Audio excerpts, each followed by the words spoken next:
We're good. All right.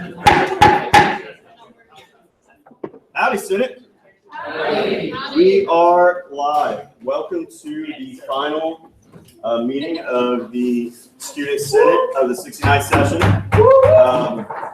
And we're just going to go ahead and go. So if we could start with opening roll call. All right, everybody.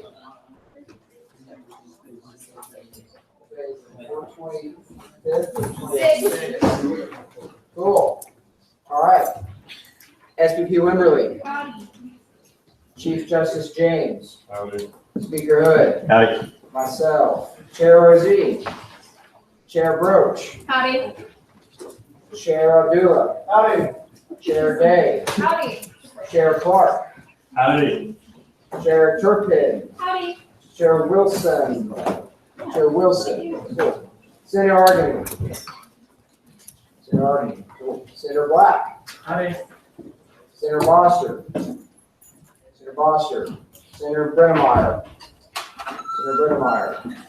Senator Brookins. Howdy. There he is. Senator Cook. Howdy. Senator Cox. Howdy. Senator Compton. Howdy.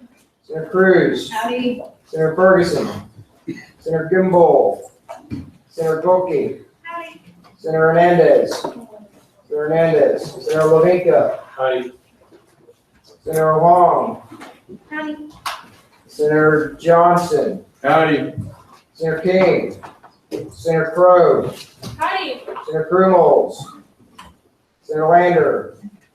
Senator Martin. Senator Mogford. Senator Moore. Morgan Moore. Howdy. See you. Senator Peterson. Howdy. Senator Powers. Howdy. Senator Rochin. Senator Riojas. Senator Roberts. Howdy. Senator Smart. Senator Trevino. Howdy. Ad hoc Chair Wang. Howdy. Senator Wolf. Howdy. Senator Wolf. Senator Weissler. Senator Julia Crow. Senator Allie Howard. Howdy. Senator Jillian Howard. Howdy. Senator Economides. Howdy. Senator Moody. Howdy. Senator Westbrook. Howdy. Senator Walker. Howdy. Senator Diamandouros. Howdy.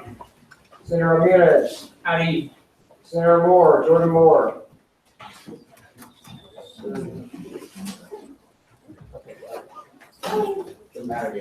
Senator Hull. Senator Monroy. Senator Monroy. Senator Chunga. Howdy. Senator Rabioso. Howdy. Senator Rossi. Senator Rossi. Senator Beerbaum. Senator Tran. Senator Raymond. Howdy. Senator Urani. Senator Urani. Senator McKay. Senator Meloche. Senator Moreno. Senator Parker. Senator Sweet. Howdy. Senator Avila. Howdy. Senator Warnke. Howdy. Senator Salado. Senator Salado. Senator Savaya. Senator Savaya. And Senator Anderson. Got it. All right. Here we go.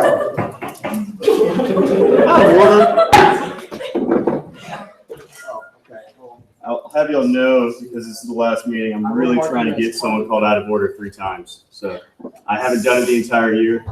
Figured why not start? Out of order, Senator Trevino.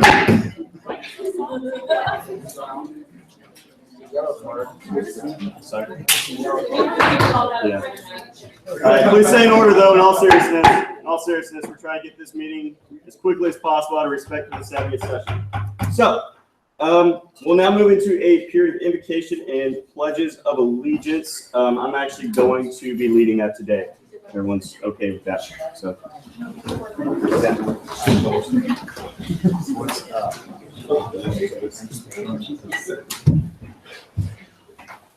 Please bow your heads. Father God, as we enter into the end of the semester, and for many of us, the end of our time as Aggies and the end of our term as senators of the State and Student Senate, I thank you for the opportunity that we've had to serve you and to serve the students of Texas A&M. I pray that as we move forward, whether that be next year at Texas A&M or beyond, that we continue to uphold the values of our institution and beyond all others, follow the ultimate commandments of honoring and loving you and our neighbor. This is our prayer. Amen.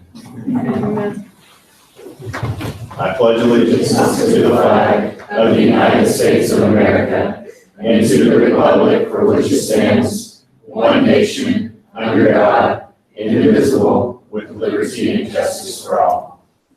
Honor the Texas flag. I pledge allegiance to thee, Texas, one state, under God, one and indivisible. We could stay standing and move into the reading of the Mississippi Aggie Honor Code by our longest serving senator. Senator Lander is not here this evening, so that's actually Senator Cook. So Senator Cook, welcome. The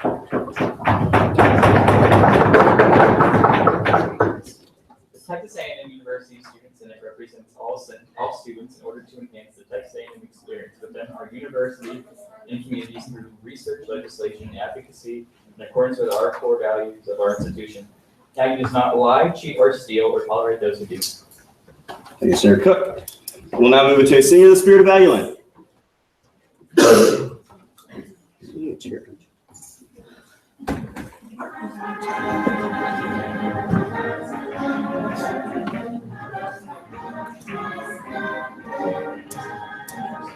Some may boast the proudest form of the school they think so grand, but there's a spirit can never be told. It's the spirit of Aggieland. We are the Aggies are we. True to each other as Aggies can be. We've got to fight, boys, we've got to fight. We've got to fight for maroon and white. After they roosted all the rest, they will come and join the best. For we are the Aggies are we. We're from Texas AMC. We'll now move, you may be seated, my apologies. We will now move to a period of open forum, beginning with Chair Dakota Broach, representing the College of Ag and Life Science, College of Ag and Life Science major, fighting Texas Ag class of 2018. Hey! And she is representing the OER awards. So, Chair Broach. Howdy, everybody. I know you've been listening to me drone on the past couple of weeks about OER awards, and I thank you for your patience, but everything is finally in, and we do have our winners. I would like to invite down Sarah and Bruce from the libraries, and they're going to go ahead and just give us a little bit of information about the OER awards, and then we're actually going to give these award recipients their certificates and take pictures. My name's Bruce Herbert, and I'm the Director of Scholarly Communications in the library, and also a geology faculty member. And in 2015, we won an award from the Southeast Conference to hold a workshop here at Texas A&M, inviting presidents and other executive members of the student government associations of all SEC universities to partner with the library to look how we could advance issues that are facing students. And in fact, A&M kind of led the whole conference and got the workshop to focus on addressing the high costs of textbooks at A&M. Most students are paying between $300 to $700 a year, except for that one marketing class that has that one textbook of $585. So for those of you in the business class, I'm really sorry. But so one of the ways that we can do that is through free textbooks called open access textbooks, where faculty members are actually writing textbooks and releasing them for free so students can use them and faculty can adopt them. So in 2015, the Student Government Association decided that one of the ways that we could reward faculty for doing this was to create a teaching award where students actually nominate this. It doesn't cost anything. We actually had to print out suitable for framing, right? This is about the entire cost of the entire program. But what's really neat is faculty really value awards, teaching awards that are done where students actually nominate the awards. in a way that these actually helps faculty get promoted and get tenure. And that's about everything that faculty live for. So this is truly innovative. 2 universities in Canada and the University of Tennessee just contacted me that they copied our awards. You guys have been nominated to be in a student association of PURA in Washington, D.C., an advocacy group as a model program for the United States. And you are running the only program outside of those 3 that are copying us in the entire world. So congratulations on being with all the work of your rep Hannah and Ted and stuff, but maybe we could bring down now Katarina and Helen, and our 2 award-winning. They are? Oh, Sina. I don't. Yes, sorry. Yes, come on down. And for those of you who have nominated these professors, if you would go ahead and come down as well. Oh, of course.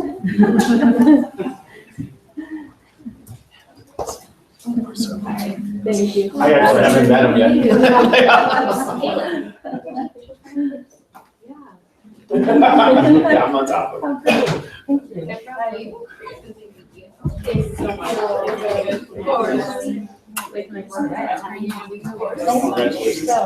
Thank you. She's gonna take right up here. Oh, do I need to? Oh, thanks. Hey, guys. Yeah. No, you're fine. They're really wonderful. Okay, y'all want to scoot a little more this way and make it center, please? Sorry. Do you mind taking one bigger one and then? Yeah, of course, of course. Can you center it? I'm really good photographer at CD. Like, keep going, keep going. Like, I want you like in the center of the podium, basically. Sorry, guys. I'm sorry. Ready? 1, 2, 3. 1, 2, 3. Okay. And then you wanted it. I took like 5 or 6. Yeah, so the professor with their student. That's students. Or formal. Yeah. What other? Okay. Sorry. I will take this with you. Yeah, well, that would be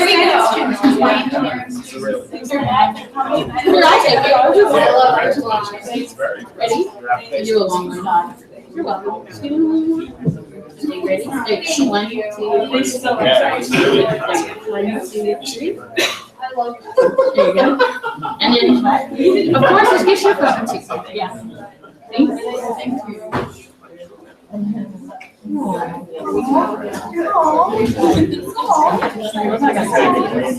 One, 2. When you're done, I'll look at you.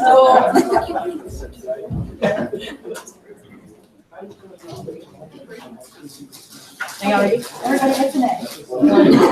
1, 2, 3. Yeah, I do. There's also a giant E on your head, so I don't know if you want to scoot. Scoot up just a little bit so you don't have the E in your face on your forehead. Excellent. These are excellent.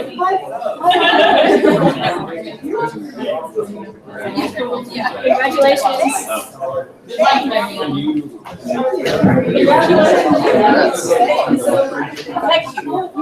I'm gonna send them to. So, please come to order. So I'd just like to personally, on behalf of the Student Senate, thank each and every one of you. One issue that we come up a lot against here in the Student Senate is the cost of textbooks, is the cost of education, and these awards are for professors who have gone above and beyond in ensuring that the cost of our education is as low as possible. So thank you all very much. We really appreciate it.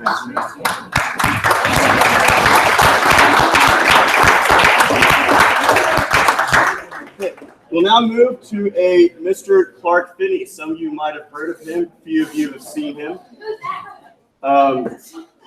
Mr. Clark Finney, he's the pro tempore, and I believe he's representing the pro tempore, correct? Never mind, I yield my time. Time's been yielded. Are there any questions for the pro temp? Seeing none, thank you very much. We'll now go to Mr. Zachary Clement, Fight Texas Ag class of 2019.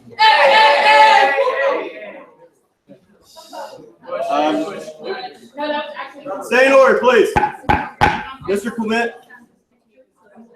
Excuse me, please stay in order. Hi, Hi, my name is Zachary Clement. Oh, go ahead. Young Conservatives of Texas. Sorry. I'm the chairman of Young Conservatives of Texas chapter here at Texas A&M, and I'm here to give you all a little bit of information about ourselves and hopefully drum up a little bit of interest, see if anybody potentially would like to join us. A little bit about the organization. It was founded in 1980. It's a nonpartisan organization that promotes conservative values. There's chapters at Texas, Baylor, Texas Tech, Texas State, and now we are restarting a chapter here at Texas A&M. And then, so this year, we really used the year to kind of get a leadership base established and kind of figure out what direction we want to go in next year. And we have focused on setting up meetings that are going to be engaging and promote conversation and debate about things that are relevant in politics at the time. And we're focused on bringing in interesting speakers and different people who are relevant within politics. I've been in talks with Congressman Louis Gohmert, and I've spoken to the General Counsel for Governor Rick Perry, former Governor Rick Perry. So yeah, if anybody wants any more information about that, Jordan has my contact card. If anybody wants to write it down, my email is zclement, which is ZKLEMENT 1@tamu.edu, and then our website is tamuYCT.org. And I have all that information also on the contact card. Yes, talk to Jordan. Come join us. Absolutely. Thank you very much. Thanks. Thank you. Are there any questions for the presenter? Yes, any questions? Someone? No? Nothing? No, say no. Thank you very much. All right, y'all have a great night. Thank you. All right. We'll now move into period of approval of the April 19th minutes. Again, approval is by consent. Does anyone reject the minutes, I guess you could say? Object to the minutes? Is that an objection? Seeing none, minutes passed by unanimous consent. All right. We'll now move to a period of old business, beginning with SB 6956, the Election Regulations Update Act. If the bill author or authors can please come forward.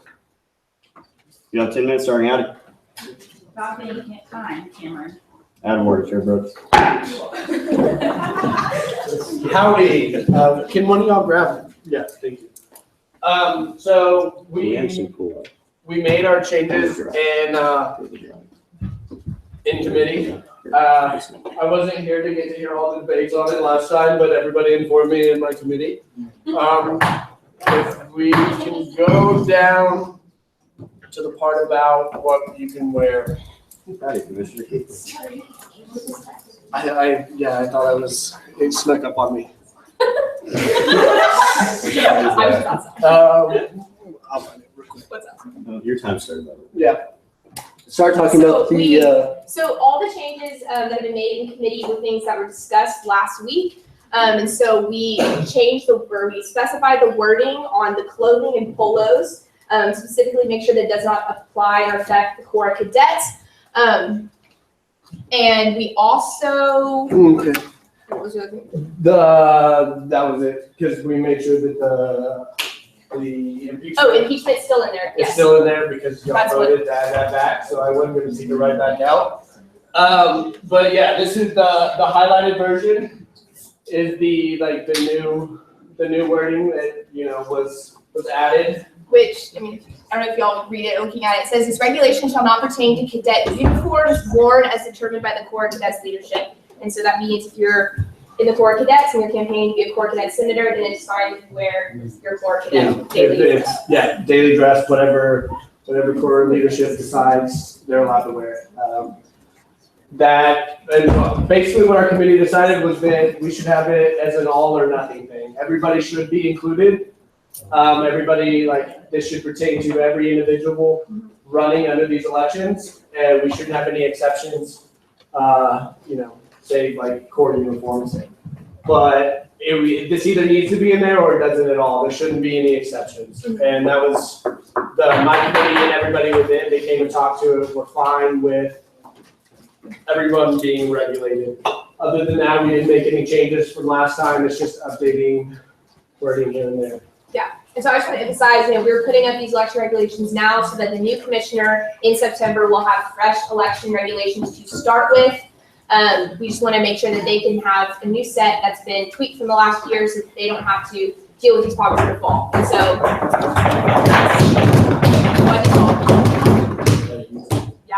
All right, yield my time to questions. Floor's been yielded. Question and answer. Are there any questions for the bill authors? Seeing none, the period of question and answer is now closed. All right. We'll now move to a period of debate. Is there any debate against SB 6956, the Election Regulations Update Act? I'll begin by recognizing Chair Rosine. I have an amendment, Please briefly state your amendment. change resident halls to resident halls and apartments. Okay. Are there any seconds to hear this amendment? Seeing multiple, if you could please present. This amendment, just after it passed out of committee, I had RHA come to us and say, right now, all it says is residence halls, but they want to make sure it's resident halls and apartments for when, where, and like places that it just strictly says residence halls and apartments. And we can just give it, find that just meet what RHA wants us to do. Okay, great. Point of information. Yes, Senator Powers. Senator Power Club notification, point of information, how many times does it say, just for clarification later, do you know how many times it says residence halls? No, but it, when it. I'm seeing a 4, and points of information are directed to the chair. Good, perfect. Yes, 4, from our Residence Halls Association expert. Sorry, can't help it. Great, thank you very much. Chair Rosine, is there any debate against this amendment? Yes, Senator Day, or Chair Day, my apologies. Chair Day, College of Science, is this pertaining to on-campus apartments? Is that my understanding? Yeah, residence halls and apartments. Okay, resident apartments. Yeah, Okay. residence halls and apartments, so the residence is a modifier for both. Cool. Is there any debate against? Seeing none, debate is one-sided. All in favor of changing residence halls to residence halls and apartments, please say aye. Aye. All opposed, please say nay. Use chair, that passes unanimously. Now move back to debate against. Chair Rosine, you have the floor. I yield my time to the floor. Floor has been yielded to. Is there any debate for the election regulations? Seeing none, debate is one-sided. All in favor of passing SB 6959, or SB 6956, my apologies, the Election Regulations Update Act, please say aye. Aye. All opposed, please say nay. And here's the chair, that passes unanimously. Okay. We'll now move to SB 6959, the Caucus Division Changes Act. As I am the bill author for this, I will step down. I'm gonna start on hot. Yeah, but it's fine. Howdy, Senate. Hi. Okay, this is the bill that I originally presented to you last week. Very simply, the proposal for this bill is a change in how we are doing representation in the Student Senate. Now, some of you approached me with concerns, and I want to try and address those concerns during my presentation. The proposal is quite simply to change the number of seats that we have. So there will be 50, that is 50 seats representing your academic colleges. Right now, there are 39. We're going to change that to 50. There will be 10 seats that represent specifically your class year. So right now, there are 2 freshman seats, and that is it. We're going to add sophomore, junior, senior, and graduate professional seats to each. Our GPSC president is actually here. Howdy, Paul. Long time no see. See you kick ball tomorrow. And then there will be 20 seats remaining based on residency. Now, this is not something that I bring to you lightly. This is something that I bring forward after 3 years of experience in the Student Government Association. During my time, what I came to realize is the way we do representation does not end up equally representing all students. Let me explain. Let me explain. Right now, what we have is we have a duality of representation, right? So if you are a student being represented in each of your academic colleges, you're also being represented, hopefully, by your campus residents, right? However, the problem is that your off-campus residents are not going to be able to be accurately represented. And let me explain why that is. In particular, now on-campus has its own problems, but off-campus in particular is something that I've noticed in my 3 years that I would like to explain, especially for those of you in the off-campus caucus. And what happens is, if you think about off-campus, anyone can run for off-campus caucus if you register to run, you live off-campus. Because of that, what we've seen happen is that the entirety of the off-campus student population is not being represented in the off-campus caucus. If you look at how it's concentrated and where the majority of those students come from, you cannot tell me that there are more than 31 different neighborhoods and apartment complexes in Bryan College Station community. And it's really difficult to divide and say that we actually have accurate representation of off-campus students. So what you actually see happen, and what you actually see occur, is that you have your academic college senators, and you got to remember your academic college senators, almost every single one of them live off campus as well. The reasoning for that is because more than 80% of the student body that lives on campus is freshmen. Freshmen cannot run for academic college seats because they're not here in the spring. And so what you see is you see a duality of representation in which your academic college senators are also representing off-campus students because that's their living experience. I think that an academic college senator who lives off-campus can legislate just as well on off-campus issues as an off-campus senator can. That's no disrespect to the off-campus caucus. But what I've seen is that it's difficult, as someone who's been an off-campus caucus senator for 3 years, what I've seen is that it's more difficult for me to represent off-campus students than it is for the College of Engineering to represent college of engineering students. And the reasoning for that is who's my constituency as an off-campus senator? Who is it that I'm representing? When I'm going out and saying I represent off-campus students, do I need to go to every single apartment complex, go to door? If our caucus system was excellent and we had a caucus leader who was able to arrange the off-campus caucus to be able to canvass the entirety of the off-campus student body, then I'd be more amenable to this. But that means that you would have to walk over tens of square miles in the Bryan College Station community to make sure you cover every single student. We don't even know where every student lives off campus. And so because of that, because of my experiences seeing the representation of off-campus students, there's not a group that you can come to. If you're in the College of Engineering, you know you can go to the Petroleum Engineers, the Council of Petroleum Engineers. You know that you can go to the SEC, the Student Engineering Council. You know that there are these groups that you can go to and talk with and be able to understand the issues of your constituency. That simply doesn't exist for off-campus students in any way that is measurable, in any way that is accurate. The most accurate argument that you can give me is your IFC students, your Greek students, and your men's and women's organization students. And that does capture a portion of that student body. That's 3,000 students. We have about 33,000 students living off campus. And so it's just very difficult to accurately and equitably represent students who live off campus because of the way our caucus system is built. Unless we were to divide things by region, ask students to disclose to the Student Government Association where they live, it'd be really hard for us to accomplish that. And that's something that I'm not comfortable with. Now, almost every other school in the SEC that I talk with does only academic college representation. Because the idea is you're getting full coverage of every student. Every student is represented within the academic caucus. So my proposal narrows down the off-campus caucus and narrows down the residency caucus. I think on-campus loses a seat, if I remember correctly. And then Corps of Cadets keeps their 2 seats because you have to have a minimum of 2 seats in the Student Senate. And we actually spread more representatives in the academic colleges so that they can better cover the students that they represent in those colleges. This is not an easy proposal. I'm open to suggestions and other ideas. I'm sure the 70th session will be as well. I think it's important that we really start having a conversation because in the 3 years I was in the Student Senate, what I realized and what I noticed is that yes, we do technically represent every single student at Texas A&M, but there are times and there are pockets of this university that are more difficult for us to reach. And so what I'm trying to do is I'm trying to start the conversation and change the structure so that you can begin to look at when the 71st session comes around on how it is exactly that we can make sure that we're representing every single student in this student body. Because that's what we're really here and that's what we're about. And so that's my proposal. That's what I'm bringing forward to you. Please, if you have any questions, ask them to me now because it's the only opportunity we're going to get to answer any questions. So if there's anything that you think I need to cover, anything that you want me to elaborate on more, I'm more than happy to answer those questions this evening. With that, I yield my time to the floor. Are there any questions for the presenter? Yes, Senator Powers. Senator Powers, College of Education. Can you remind the body when all these changes would be going into effect? Right. These changes would go into effect. It's actually the second part on this. Let it be enacted 2.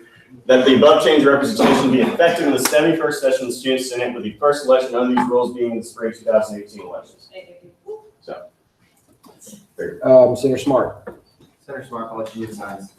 So, Speaker Hood, what specifically do you feel, I'm sorry, if you could reiterate again, why do you feel that the current student body is not being accurately represented? How does an off-campus senator represent off-campus students? It's something that's a lot more difficult. When you ask that question of a geosciences senator, they know I have classes with these students every day. They know where they are. They know where their councils are, where the student clubs and organizations are within that group. It's a lot harder to do that for off-campus. I'm not saying it's impossible, but what I have seen time and time again is that off-campus caucus makes up the largest number of seats. But almost every single academic college center already lives off campus. Yeah. So you're seeing a double representation of off-campus students that's actually probably disproportionate to what it is for on-campus students. And so what I'm trying to do, what I'm proposing to do is just trying to even things out so that while we're not taking away the off-campus caucus, and there's still going to be the largest caucus when we run the numbers. There's still going to be the largest caucus in the student senate. But I want to start a conversation in how is it that we can best represent students? And the way our structure exists, I have not seen a concentrated effort in my 3 years as a senator and as a chair and as speaker that the off-campus caucus has been able to represent and reach out to those students in a tangible way and actually get their opinion and gather their opinion. Welcome. Chair Rosine, yeah, Withdrawn. okay.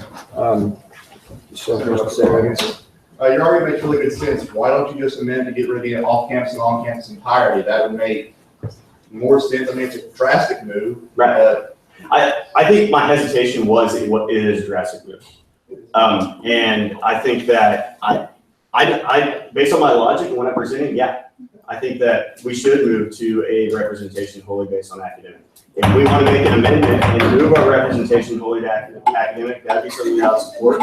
But what I was bringing forward and what I was trying to propose is a step in the right direction. Because I know this is a big thing. This is a very difficult conversation to have. And so I didn't want to just say, at my last meeting as speaker, I'm going to make this radical change to how we do representation and peace out and go to Memphis, Tennessee. I didn't want to do that. So what I was bringing forward is just a proposal on how we can begin to have that conversation. If y'all want to change it in the 70th, I encourage you to keep having this conversation. Yeah, great, cool.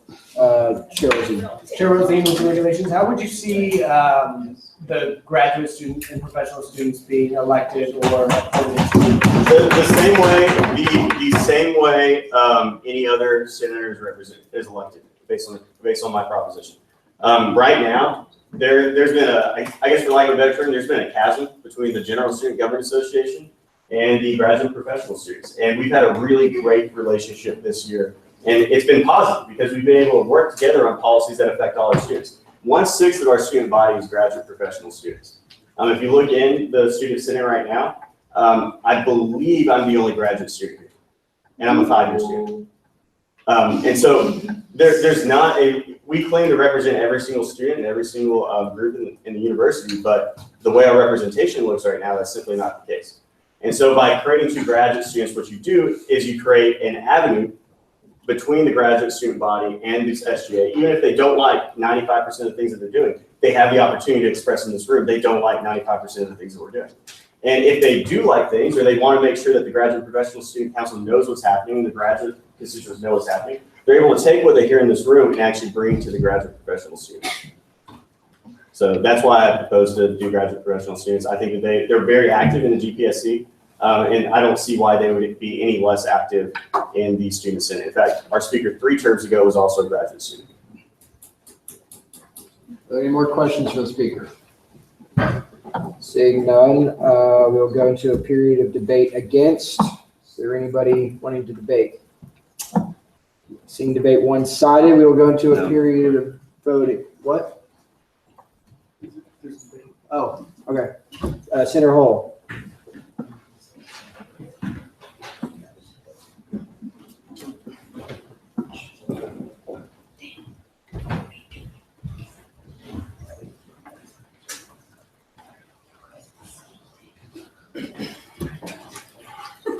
Howdy, Senate. Howdy. I'm here before you now to address the problems I see in the Caucus Division Changes Act. The supposed purpose of this bill is to create a higher quality and more effective Senate.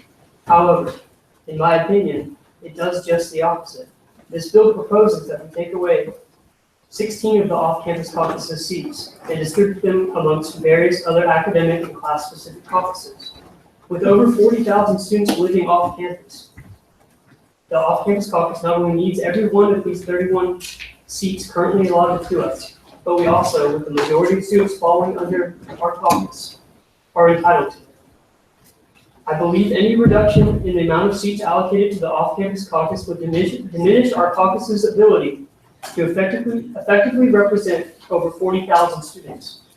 I see no benefit in reducing our numbers, especially in the name of increased quality or efficiency. Simply giving more seats to different on-campus caucuses would not achieve this goal that this bill sets out to accomplish. In fact, it would end up giving more seats to caucuses that might not accurately represent the constituents, off-campus constituents. In addition, I would like to clarify that this is not an attack on any senator or caucus in the academic areas and on their ability to represent constituents. I'm merely suggesting that they might not be able to understand the problems that many off-campus residents face, in addition to serving their own respective caucuses. To wrap this up, I would like to just ask every senator in the room to ask themselves these two questions. How does removing seats from the off-campus Senate create a more efficient Senate? And would the students benefit, the ones we are duly elected to serve, from this? Would they benefit from this change? Thank you. Okay, we will now go for debate 4, beginning with Senator Powers. Howdy, Senate. Senator Powers, College of Education. While I definitely think that it is important to recognize all viewpoints, a wise man very recently told me one of the things that is the only connection that we have to every student on this campus is the fact that we are all students. We're not all in the same organizations. We're not all living in the same housing complex. We're not all living on campus. We're not all living off campus. And so in giving those seats to those academic colleges, we are, unlike the previous senator stated, able to better serve them. And that was the purpose. And I do 100% believe that that's going to be the effect of putting this in place, because we're going to be able to have, for instance, College of Architecture meetups, or College of Geosciences meetups, or College of Education meetups that are specific to what we care about, and simply in terms of geography. Being able to get those students that we see every day in our classes, that we have the same buildings that we frequent. As a member of COSCA, serving for the past 2 years in multiple capacities, I've met students not just from SEC schools, but schools across the country, both private and public, that more often than not didn't even have an off-campus caucus. I know that was a very drastic change that was suggested, but I think this is a very positive move towards that kind of thinking, of that understanding that I first gave to you guys, that we are all students and that's what connects us, and that's what's going to be able to have us better serve our fellow students, our fellow Aggie. And with that, I yield my time to Chair Day. Just kidding, she has a How much time does she have? A minute and 15 seconds.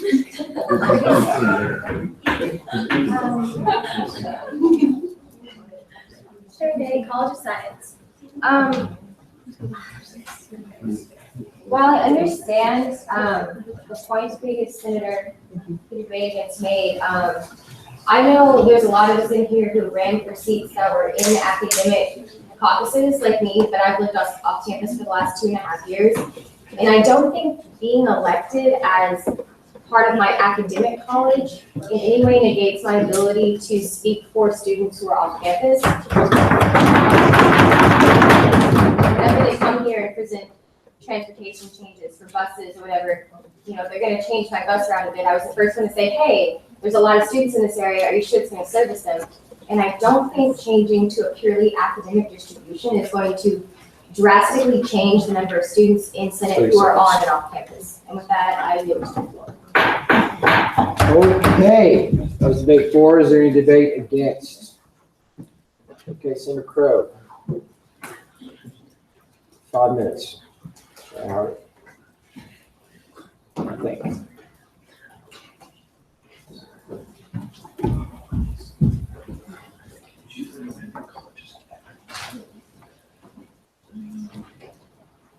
Howdy, Senate. Howdy. Thanks. So good to see a lot of y'all here, even on our last meeting of the session. So I know that I think a lot of thought has gone into this bill, but I have some facts I'd like to bring before y'all as you consider it tonight. In the 2016 elections, in which I was a candidate for the first time, 68 candidates filed for 31 spots in the off-campus races. According to the offices of the Dean of Student Life, and y'all heard this fact many times, there are over 40,000 students live off campus at Texas A&M University. As you may have noticed, there's a lot of construction in Bryan College Station, much of which is new development for off-campus housing. Therefore, 2/3, or 66.67%, of the total 60,000 or so IDs living off campus are living off campus, and that proportion is steadily increasing. Right now, if you do the math, 31 out of 80 senators in this body represent 38.75% of the Senate seats. In order for our number of off-campus senators to actually be proportional to the number of off-campus students at Texas A&M, we would need to have 53.336 off-campus seats. Therefore, instead of moving 11, we should actually be adding 22 to 23. Y'all seen the buildings go up around campus, far around the surrounding areas, expanding and further from College Station as more and more students come to be part of our university, many of them living off campus. It's actually pretty generous the way that we have it right now.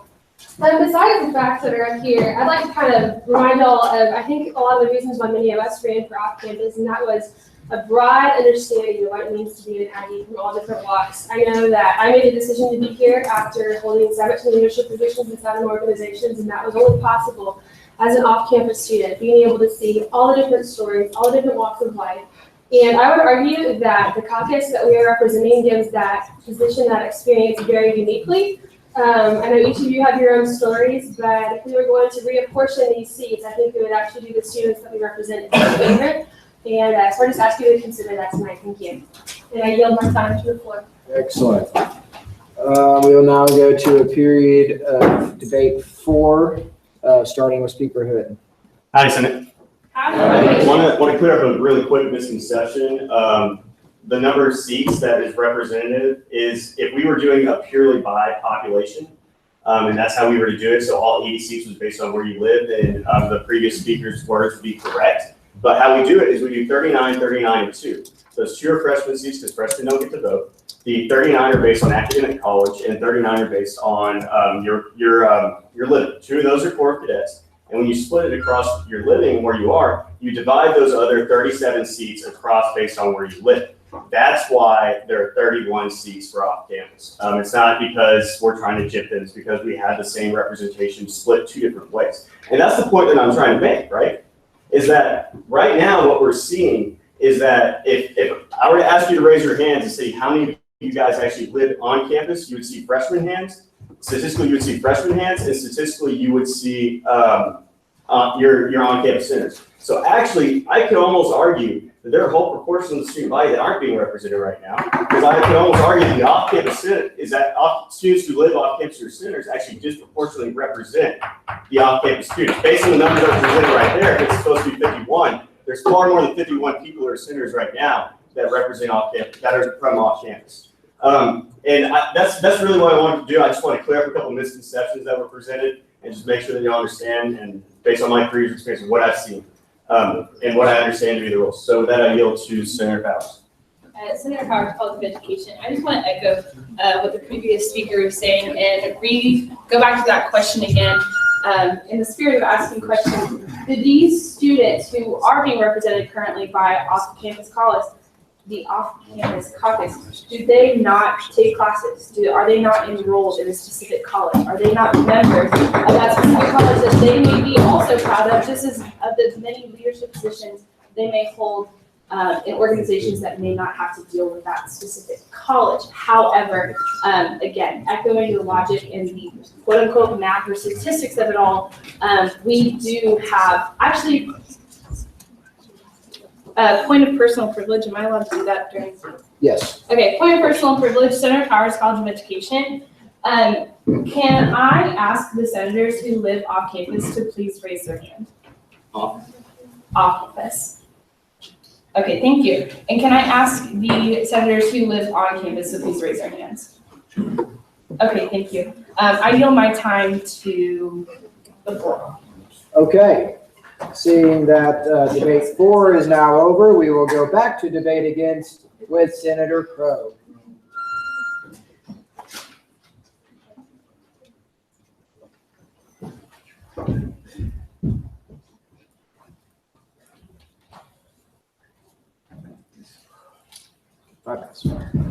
Hi, Senate.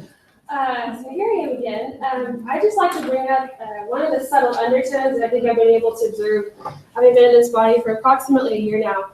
A lot of y'all may have caught on some of the politics that go on underneath the surface in this room, and a lot of people may have observed some of the ways that various people vote in this room as well. And if both those things are true, you've probably seen the way that the off-campus senators vote, and it's according to the desire of our constituents, and very much according to the traditions of this university. And I'd like to make a case for the fact that a couple of senators that have been up here tonight represent a viewpoint on the political spectrum that's not representative of the off-campus caucus. That may sound bold, maybe forward. Some of the things in this room that go on aren't supposed to be mentioned, but I'd just like you to kind of consider a little bit more than what meets you by. With that, I'll kind of say. Excellent. We will go back to debate 4, starting with Chair Wilson. Fresh.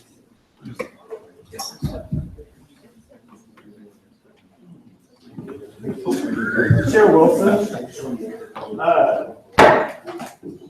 I happen to represent a different political viewpoint than Jasmine Wang, Taylor Day, Jacory Clark.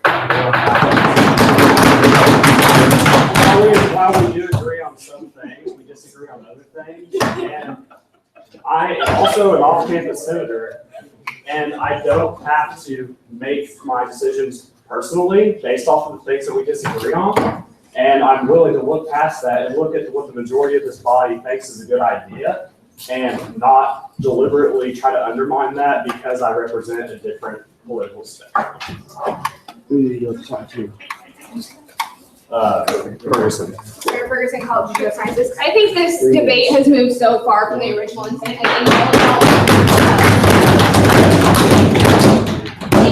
I think all of y'all know how you're going to vote, so with that, I move the previous question. Okay, she has moved to the previous question. Does that require a? It just requires a second. And it takes a 2/3 vote to move through the question.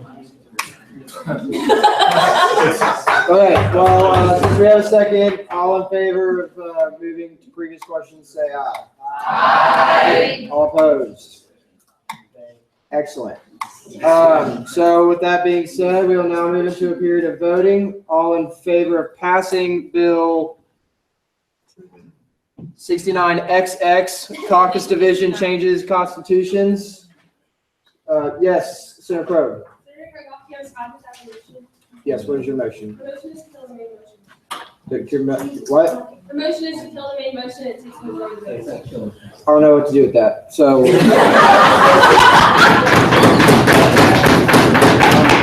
Point of order, Speaker Hood.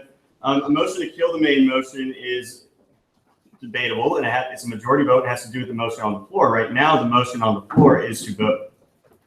Is to vote for or against the bill. So we would stop the voting We would on stop this bill voting. if we killed the main motion, because the motion on the floor is currently to vote on this bill.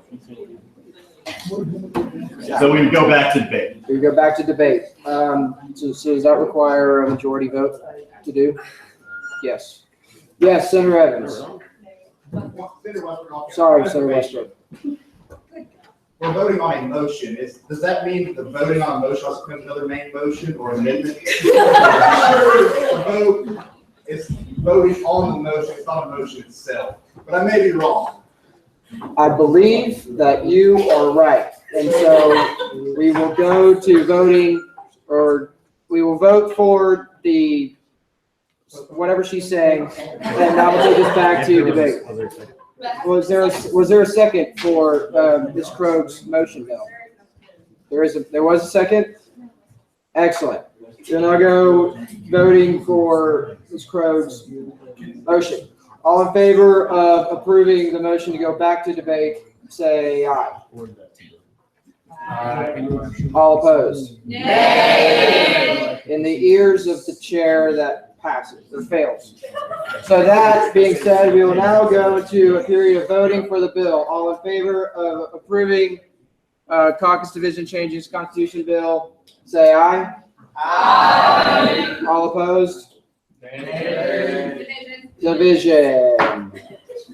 Okay, so all in favor, please stand. Yes, Senator. Are we voting on the bill right now? Yes, we are voting on the bill.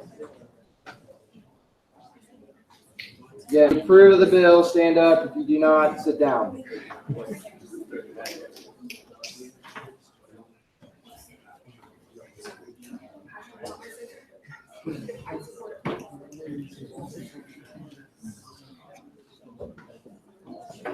Okay, all opposed?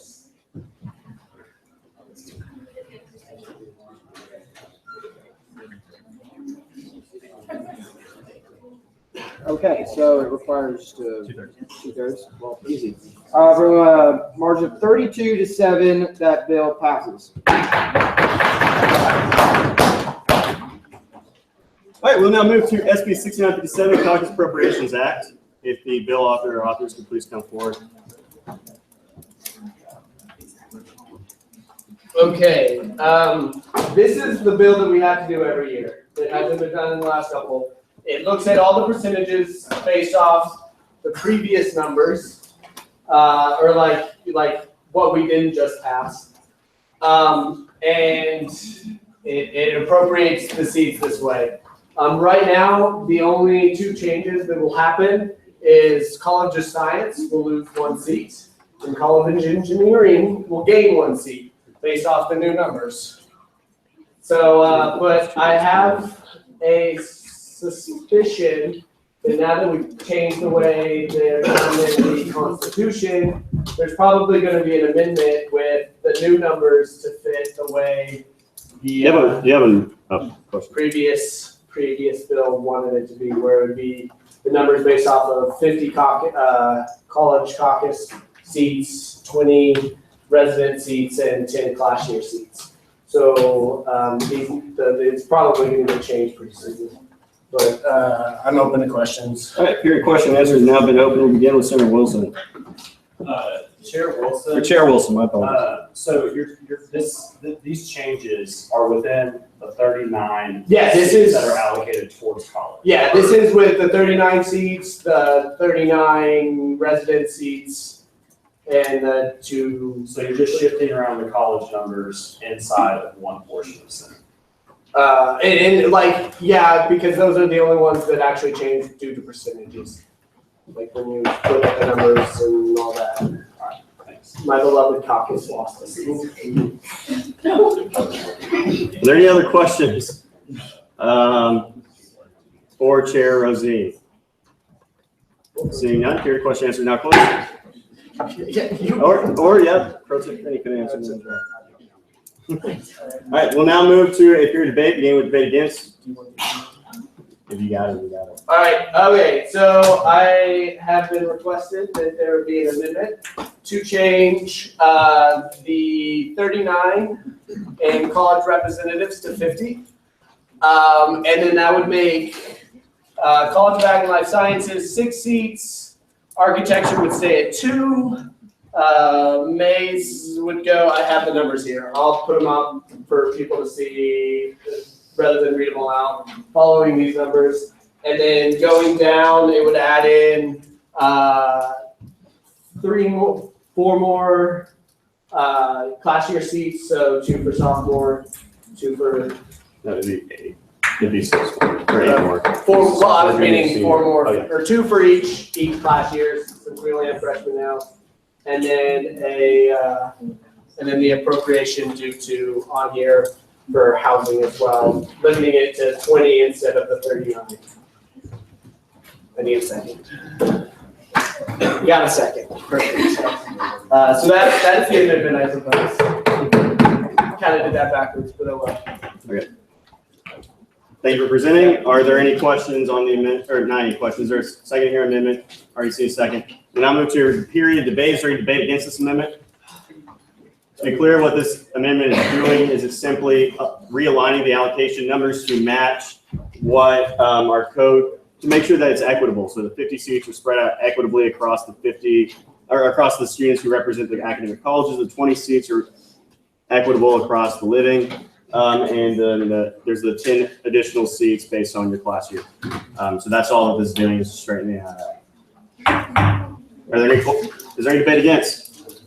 Seeing none, debate is one. Oh, I have a question. yes, Senator Crowe. Senator Crowe, I understand it's two tables, bill indefinitely. Senator Crowe, do you understand that if you table this bill indefinitely, then we will not have equitable representation in the 71st session because the first bill is already passed? I understand that that is your understanding of it. Okay. Is there any seconds to table this bill indefinitely? Seeing one, we'll now move into a period of debate on the tabling of the motion. It takes a 1-6 second? No, sorry, I was asking for the numbers. Right, is there any debate against tabling this bill indefinitely? Chair Day. Chair Day, College of Science. You have 2 and a half minutes, sorry, Howdy. Joseph. Yes. Sorry. Chair Clark. Chair Clark, Student Services, parliamentary inquiry. Yes. If you do not have a tie-in, is your second valid? I believe that senatorial privileges are not limited, speaking privileges are based on dress. Okay. So the second is valid. Cool. Yep. Howdy, Senate. Howdy. Hi, Hernando. Given that we just passed a bill that's going to change the number of seats divided between off and on campus and academic seats, why would we not then move academic seats around so they are then the appropriate numbers for the percentages that I'm not sure why, if you've already voted to change things, we're not going to change them so they're equal. Isn't that the point to begin with? And I yield to Senator. Senator Wilson, or Chair Wilson, I just want to point out the fact that we just voted on the previous bill 37 to 7. The count was 37 to 7. So in my eyes, this should pass 37 to 7, I guess, if people still have to check. And this is really just a gigantic waste of time, and we're dragging out the 69th session. And I would still denied. Senator Ferguson, I yield to. Senator Ferguson, College of Geosciences. I want to go home. You have 1 minute, Senator Ferguson. I want to go home, people. I want to be done with my senior year. Have you ever built a bridge halfway across and it benefited anybody?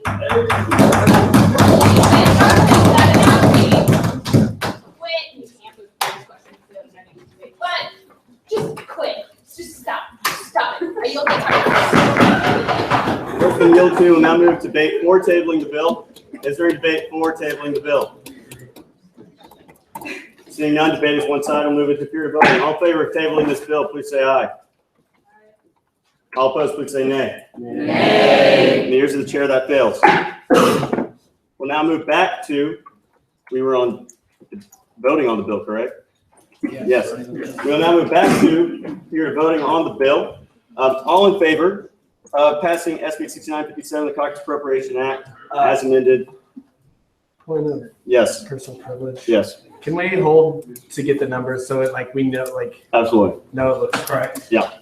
I can while you have this. As a speakerhood point of personal privilege, I'd like the chair to explain what's going on. So basically, just so y'all all know now that it's official, it's 2 Corps of Cadets, Senators still, 3 on campus, 15 off, and then it goes to 2 transitional, 3 in bio, 3 in College of Science, 3 in Mays, 5 in Liberal Arts, 7 in, I think your numbers are skewed. That's 5 in Mays, man. yeah, okay, 2 in Transitional, 3 in Bio, 3 in Science, 5 in Mays, 7 in Liberal Arts, 2 in Geo, 14 in Engineering, 6 in Education, 2 in Architecture, and 6 in Coles. So those end up being the numbers. Yes, Chair Roach. Okay. All right. Well, in the ears of the chair, that passes. Well, wait, have we voted? We've not voted. My apologies. I thought that, okay. We're now moving to a period of voting. All in favor of passing SB 6957, please say aye.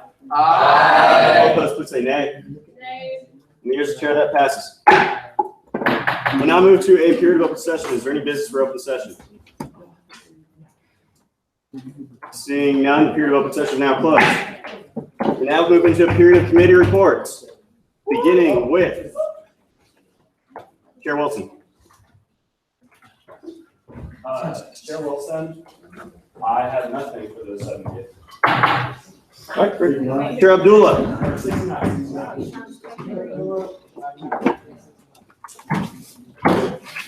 Chair Clark. It's been a good year in the student services chair, but I have nothing else. And our Chair Wang. Chair Wang, I have nothing else. Great. Chair Day. Chair Day, Finance, just real quick, if you're in the 69 field vacancy and you're going to be in my committee, please come see me. After we're done with this, just real quick, so I can make sure everyone's finished, and that's all I have for 69. Chair Tucker. I just want to thank y'all for the incredible privilege it's been to be the LA chair, and I just want to thank y'all for being here and all the great work we've done on behalf of this group. So, Academic affairs, shout out to everybody who was left at the end. I think we had like 4 people before the 70th filled seats. So shout out to the guys who stayed with me. Thanks, guys. Chair Rosine. Just saying thank you to everybody that, started off the year with us and, finished it out strong. Thanks to my committee for doing the same. It's been a good year. It's been a pleasure serving you all as RR, and farewell. Great. Pro Tem Finney. Pro Tem Finney. Ad hoc Chair Cox, do you have anything? Kyle, do you have anything? Yeah. All right. We'll now move to a period of executive reports, beginning with Student Body President Hannah Wimberly. House Senate. Howdy. My first Senate meeting was in this room almost 3 years ago. The very first thing that happened, I walked in, there was a vote of no confidence. We were kicked out, and I was wondering what the hell I was getting myself into. And over the course of the past 3 years, it's been a great ride. Thank y'all for being a wonderful Senate. I'm so proud of the work that we've been able to do this year, and much to the benefit of all of you, your incredible officer team, and Joseph Hood.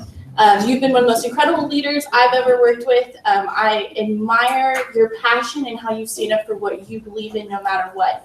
And even though sometimes we didn't agree on things or how to go about things, I am better because of your influence in my life, so thank you. Shout out to Dan for probably coming to more Senate meetings than I did. I'm sorry that he probably had some off-color jokes and comments. I apologize for whatever he may have said on my behalf. It probably wasn't on my behalf. But thank you very much. It has been an honor and a pleasure serving alongside y'all this year. This is my very last Senate meeting. It's very weird, but I will keep y'all longer. Enjoy the 70th session. Now, wow. Great. Are there any questions for the Student Body President? Seeing none, thank you very much, SVP Wimberly. We'll now move to the Office of the Judicial Court. Do you have anything to say? All right, great. Then I guess we'll go to meeting, right?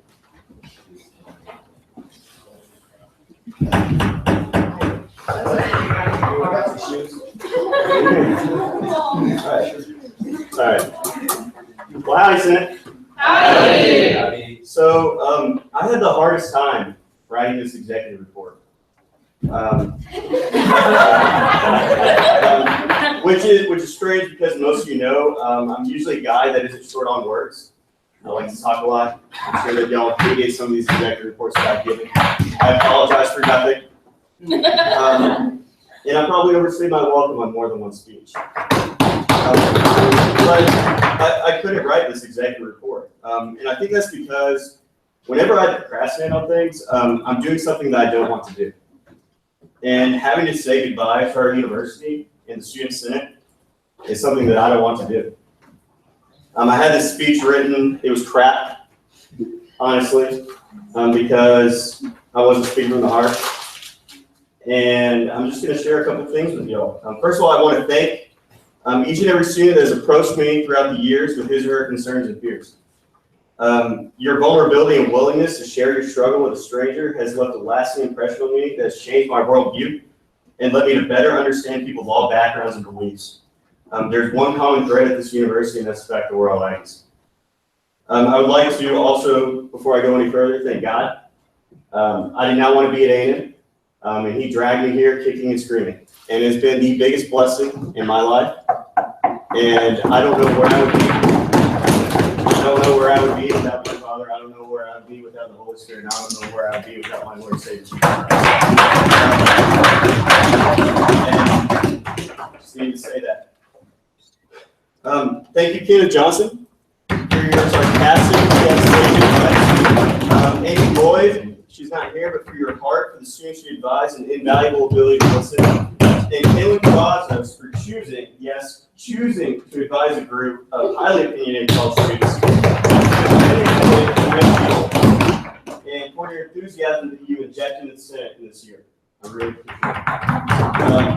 To the administrators of Texas A&M, President Young, Provost Watson, Dr. Pugh, Dr. Strother, Tom Reaver, Christine Gerbel are the ones I work primarily with.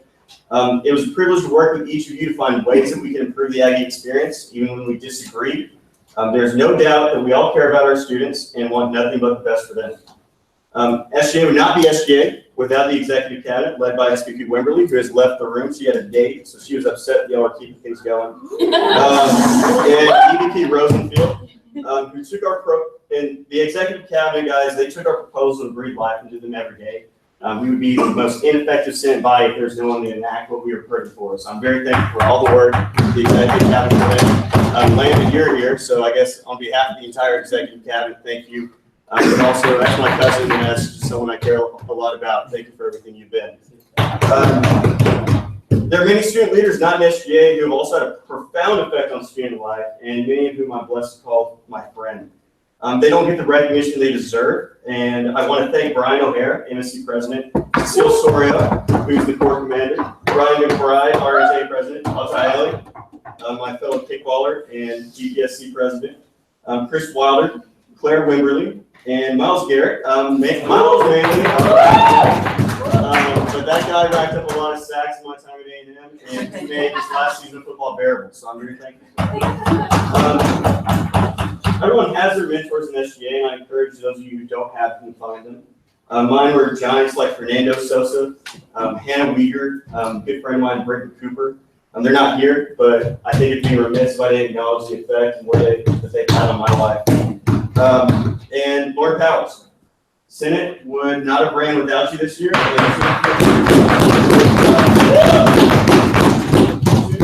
people know that, and I want everyone here to know that. And thank you for embodying selfless service throughout the year, helping me stay sane. Cameron, you're my umpire. I don't know where you went. He's not in here, but bro, you're my umpire. You called balls and strikes and with integrity, and I really appreciate that. Clark, you kept things light. The notes that you wrote on, those of you who don't know, Clark wrote notes on the little thing every time you go up and take it. He wrote one for me today. It's like a reverse rain cloud. I think he's telling me not to cry. But he kept things light and he reminded me not to take things too seriously, and I really appreciate that. And for everyone else in IA, I didn't get a chance to interact with as much, many of you were coming in. Some of you who I've served in the past, like y'all are the virgin in the vision for service that I hope everyone else looks toward. And I just thank you very much for all the work that you've put in, the pontificating that you've taken from me in IA. I know it can't be easy at times, and we've had our arguments, we've had our disagreements, but we've worked through them, and I'm very thankful for that opportunity. And so whenever things got rough, Kenneth would tell me, Joseph, this is a learning lesson.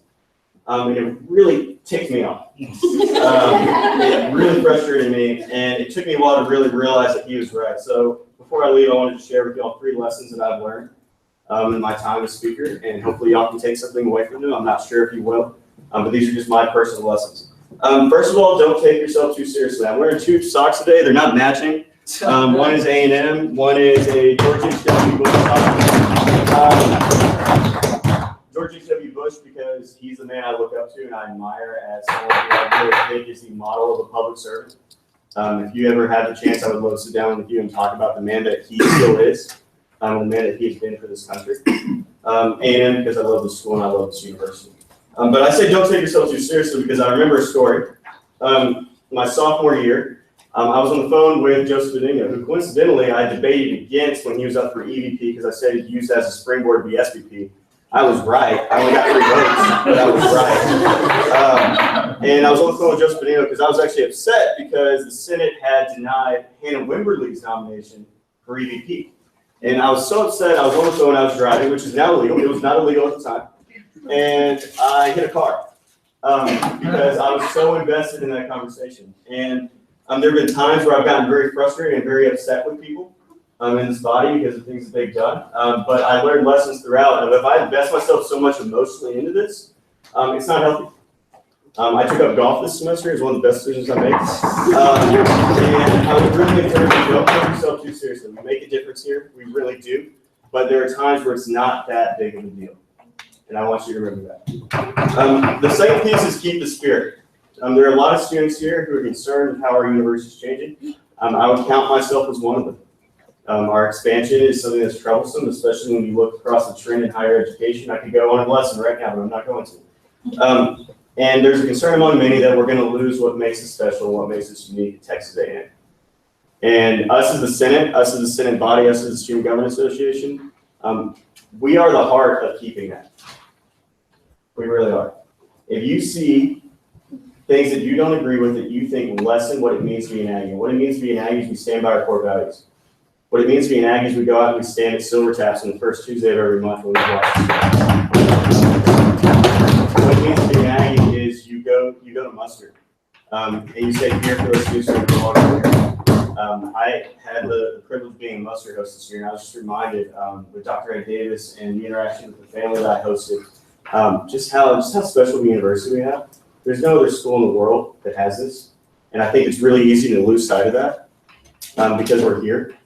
But as I'm leaving, I know that I'm not going to a place where I'm going to be valued just because I'm not Aggie. And I'm not going to a place where I'm a fighting Texas Aggie, and everyone knows that, and there's a certain level of respect that just comes from that. If I see an Aggie, that'll be great. But that's not necessarily always the case. And so I would encourage you in the time you have left, don't skip out on Silver Taps. Grades aren't important. Don't skip out on Lester. Don't skip out on those things that we have at this university because they're very, very special. And again, I didn't really realize that until I got here. I'm lucky I did. Cam, I shouted you out, and you weren't here. So it'll make you cry. So preserve the spirit. And the last piece I have is for those of you who are returning in the 70th, this is one of the few places, I really believe this, and this is why I'm so passionate I care so much about Senate. This is one of the few places on the earth where everyone in this room has an equal voice. And let me explain. The way Robert's Rules of Order work is that in order to take away someone's voting or speaking privileges, it takes a supermajority vote. Robert's rules are built around the idea, and this is why I enforce them, this is why they matter. They're built around the idea that every single person, when they walk into this room, have an equitable voice, and when they hold the floor, no one can take that floor from them. And there are very few places on this earth that are like that. And my experience as senator, I made the most change, like physical, like actual policy-based change, when I was a sophomore senator. I didn't even have a chair, and I wasn't the speaker. And each and every one of you has that opportunity who's coming back in the 70th to take that one thing that you're passionate about, that one thing that you really care about, and work your butt off for it. You can do it. Because if I can do it, and I didn't love this university when I came here, and I fell in love with it, and I struggled just as much, and you wouldn't believe it. I know each and every one of you can do it. Each and every one of you are leaders in your respective places, and you're a leader in this room. And don't ever forget the fact that you're sitting in a seat that someone else could be sitting in. You're sitting in a seat where someone else could be the voice, but the student body's elected you, and that means something. And that's all I've got. I would love to stand up here and talk for as long as possible, but I gotta let go of them sometime, right? And so, thank y'all very much. I'm open to any questions. Gabe. Senator Powers. Senator Powers, College of Education, permission to preface. Yes. So, on behalf of all of us, obviously, I just want to thank you. From the bottom of our hearts.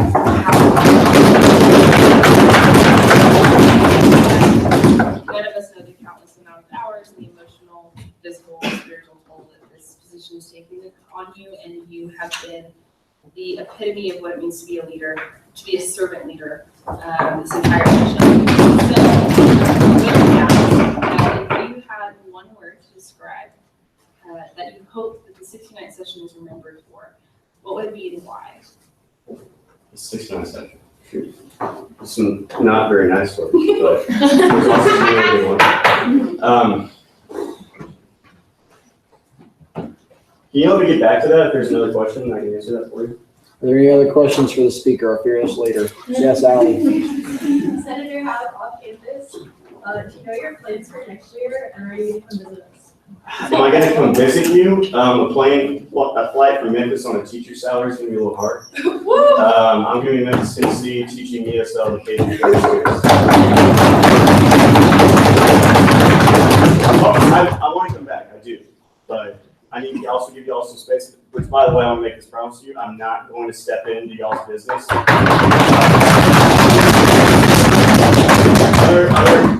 kind of a tradition in the Senate. Past senators come back and call out bad articles and come back and talk about things. Personally, I think it's a little sad. And so I'm not going to be doing that. So if you want a question, if you want to talk to me, you can, but I'm not going to actively do that. What's going on? Going back to Senator Powers' question, if I were to describe one word for the 69th session, I would actually use the term fearless. And not because it's been the president's tagline now and he's trying to put it everywhere for the university, but come on. But because in all reality, month after month after month, this Senate was confronted with controversy. I did the count. There were 5 different months that our Senate, out of the 11 that we met, there were 5 different months where we were dealing with some kind of controversy in the student Senate. Whether that be the spring 2017 elections, whether that be impeachment, whether that be confirmation of individuals who had bravely talked about their experience. And there are just a lot of different things that have happened. And the Senate kept coming back. And they also sent a clear and loud message that when things were not represented who we are, they said this is not who we are as Student Senate. And I've never seen Student Senate do that in that way. And it's something I was very proud of. So I would say fearless. Really. Are there any other questions for the speaker? Yes, Senator Sweet. Senator Sweet, Liberal Arts. Coming in as running for speaker, your goals and your values, if you will, do you think you've accomplished over this past year? Frankly, no. I think that there are some goals I accomplished. We got the Senator Manual taken care of. We drastically improved our relations with fish agents. By the way, shout out to fish agents. Yeah. When I say Lord Cowles was the person who kept this thing running, the fish agents also played a large part in that, and I'm very thankful for the time that they invested in this. I drastically improved relationships with fish aids. I think the biggest goal I had coming in was the thing that changed the most, which is a cultural change. When I came into the Student Senate, there were people gunning. I've talked about this before. I'm not going to belabor it, but it is not the same Senate today that it was a year ago. And I really hope that in the future years we don't revert back to partisanship, back to a focus on how do we get our ideas and our ideals across, and really realize we're all representing students. And we might have different ways of getting there. We might have different ideas of what's best for them, but we're all moving in the same direction. And I think that's something we can all get behind. And so, do I think I accomplished all my goals? No, I think one of my goals was to meet with everyone in the 69th session. And what happened is 30 new people came in March. And that made it really hard for me to meet with all of y'all. I would have loved to. I really would have. And those meetings are some of my most blessed moments as speaker, was getting to know your heart behind this position, getting to know what it was you want to do, and offering myself and saying, I can help you accomplish what it is you want to accomplish, just tell me what you need. I think that's the definition of a leader, is someone who reaches out more than halfway and says, well, how can I empower you to then go out and make your difference? And I hope I've set an example of that as speaker. Senator Smart. Senator Smart, College Geoscience. Speaker Hood, I unfortunately was unable to make the banquet the other night, and I was curious as to which special awards were given to. Absolutely. My apologies. That totally slipped my mind. We get out two awards in the Student Senate. One is Senator of the Year, one is Statesman of the Year. The Internal Affairs Committee votes on it. This year, we decided that Senator Ferguson was Senator of the Year. The reason for that is not only for the legislation that she put forward that was impactful, but also she was another positive cultural force in the Student Senate. In the way that she brought senators together, encouraged them to get to one another, broke down barriers between groups that might have disagreed. I don't think there's anyone who worked harder at that and was more intentional with that in the Student Senate. I remember her talking with me about that at the beginning of last year, because that was her goal, and she accomplished it. She was a huge help. And so Senator of the Year, Senator Ferguson. Statesman of the Year was Senator Hernandez. The reason for that is because of this man that you might be getting, hopefully May, you'll be getting university excused absences for job and internship interviews. Very helpful about that. But if you knew the amount of work and the statesmanship that it takes to talk with administrators who, because of how past senators and past senates have worked, have been adverse to working with us on certain issues, and the way that he's navigated that and brought in faculty and brought in other things, it's the definition of the statesman. And Senate's going to miss him next year. I'm going to give him a hard time for not coming back. It was Senator Hernandez. There was no question about that one. Thank you. Yeah, absolutely. Excellent. Any more questions? Seeing none, thank you, Speaker Hood. Thank y'all. What you've done.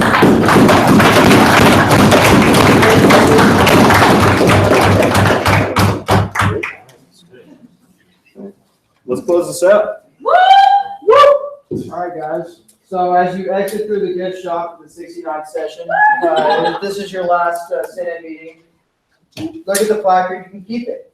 Keep the placard. It's a free gift. So yeah, or take it because it's going to get recycled. I'm looking for my pro tip step binder that has. I was going to let the meeting Yeah, you got to put a little date on it. Be cute. We appreciate it. Anyway, let's do this. Find it first. You don't know it by heart? I should, honestly, probably dream of that. Okay. Chief Wimberly. Howdy. Chief Justice James. Chief Justice James. Speaker Hood. Howdy. Myself. Chair Rosine. Chair Broach. Howdy. Chair Bueller. Chair Day. Howdy. Chair Clark. Howdy. Chair Turpin. Howdy. Chair Wilson. Howdy. Senator Argument. Senator Black. Howdy. Senator Boster. Senator Brennemeyer. Senator Brookins. Howdy. Senator Cook. Howdy. Senator Cox. Howdy. Senator Compton. Howdy. Senator Cruz. Howdy. Senator Ferguson. How y'all get on? Senator Gimbel. Senator Golke. Howdy. Senator Hernandez. Howdy. Senator Levinka. Senator Long. Senator Johnson. Senator Johnson. Senator King. Okay, there you go. Senator Crowe. Senator Krumholz. Senator Lander. Senator Martin. Ms. Sandler. Senator Montford. Senator Montford. Senator Moore. Senator Peterson. Senator Powers. Howdy. Senator Robson. Senator Riojas. Senator Roberts. Howdy. Senator Smart. Howdy. Senator Trevino. Howdy. Out your way. Senator Wolf. Senator Wolf. Senator Weissler. Senator Crowe. Julia Crowe. Senator Ali Howell. Senator Julian Howell. Howdy. Senator Incognito. Howdy. Senator Moody. Howdy. Senator Westbrook. Howdy. Senator Walker. Howdy. Senator De La Torres. Howdy. Senator Ramirez. Howdy. Senator Moore, Jordan Moore. Howdy. Senator Holt. Howdy. Senator Monroy. Senator Chunga. Howdy. Senator Royoso. Howdy. Senator Rossi. Senator Rossi. Senator Beerbaum. Howdy. Senator Tran. Senator Tran. Senator Amos. Howdy. Senator Urani. Senator McKay. Senator Malachi. Senator Moreno. Senator Parker. Howdy. Senator Sweet. Howdy. Senator Humbaba. Howdy. Senator Workey. Howdy. Senator Salato. Howdy. Senator Lozavaya. Howdy. Senator Anderson. All right, guys, take care. The meeting's adjourned.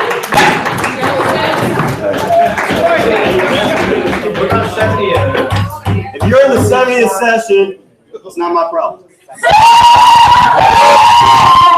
If you're in the 70th session, there's this meeting chart, I'm gonna put it up on your. No, how, wait, hold on, give me the phone thing, I have to plug it in. Where's the phone card? Oh, excuse me. Hold on, turn the music up. Oh, if you're an officer in the 69th session and you have your pass down, please remember to pass that sucker down. Okay, go.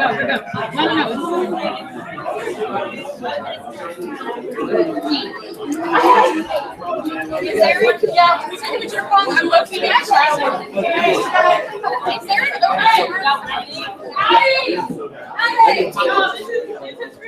I just want to make people cry, that's why.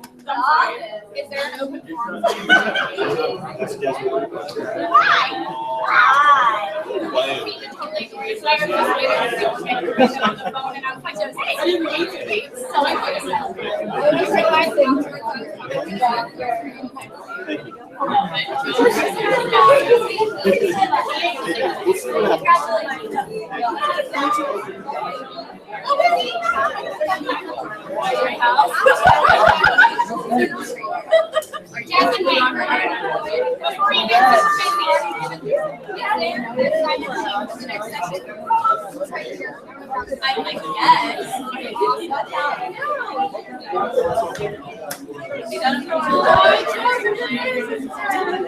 It's because I'm sunburned. You're gonna go cry in the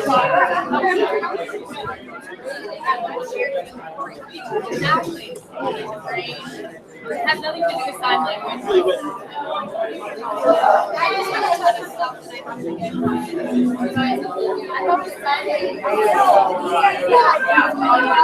I'm so sorry. Sorry. I'm like too childish. And I'm like, you're hoping to die. I didn't know you were I thought you had I was like, wow,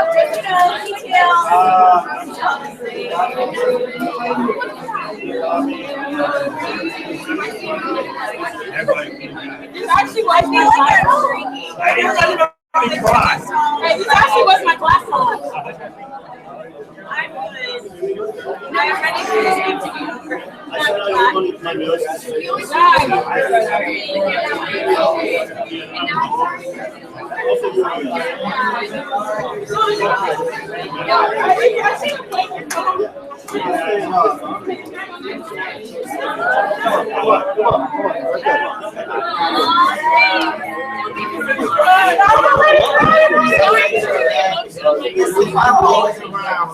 I would mean to say that, but I'll be around. Ladies and gentlemen, if you can move on, so Xavier can come in.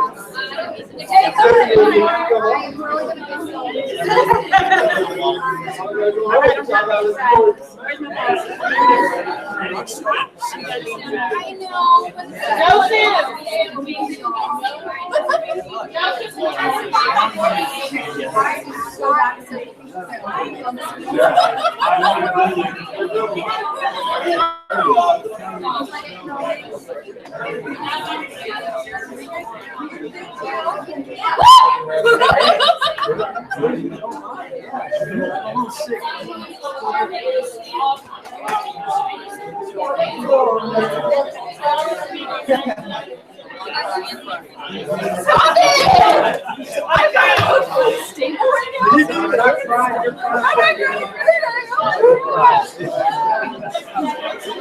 And I have to go do more. Oh, no. Someone will be here. Your work is not finished. Yeah, I'll see you, Lawrence. Thank you. How are you? Are you ready to be done? Are you gonna do it?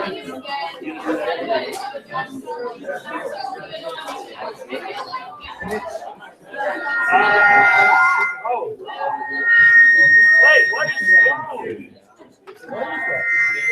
Wait. The ox cord, you guys, unplug the ox.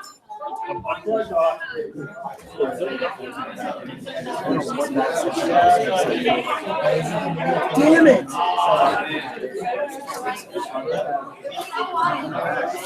I'm gonna rip some tears, bro.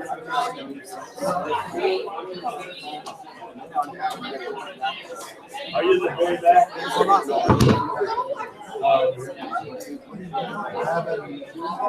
Get ready. I don't like none of this design. I hate it all. I hate it all. I hate it all, you 169. I'll be the worst.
So many new faces.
Oh, yeah.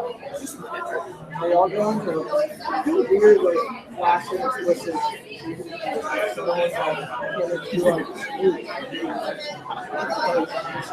Squaring up on me.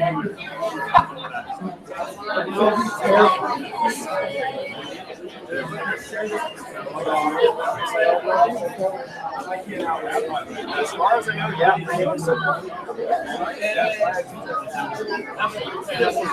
I'd like to hear that. So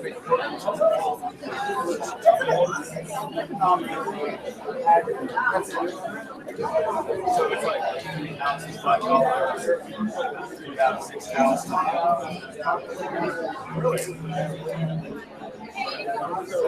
Let it be like kids Oh,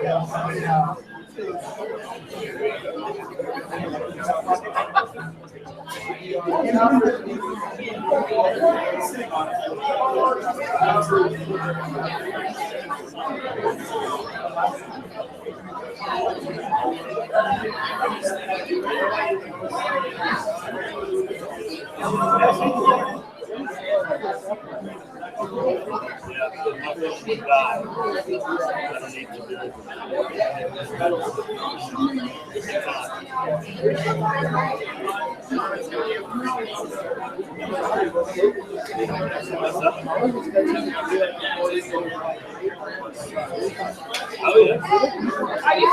Sorry, gotta get our pictures. We have to get our pictures. Oh. You know what that's at? Yeah. I mean, No, just making sure. I'm gonna make a fuss about all my favorite senators leaving me tonight.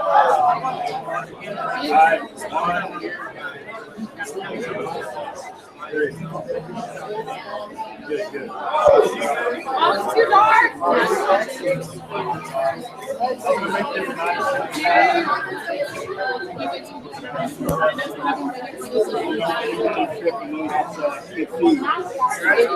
Yeah, I'm ready. Are you?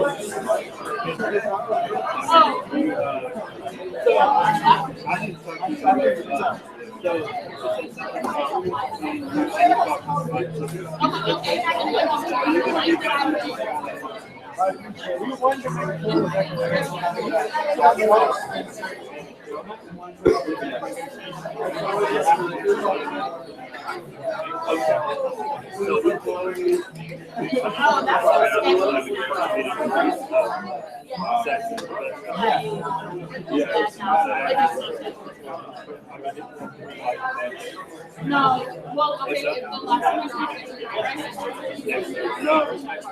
No, it'll be next session. Yeah, it'll be next semester. Okay. Are you on one? Whatever you select.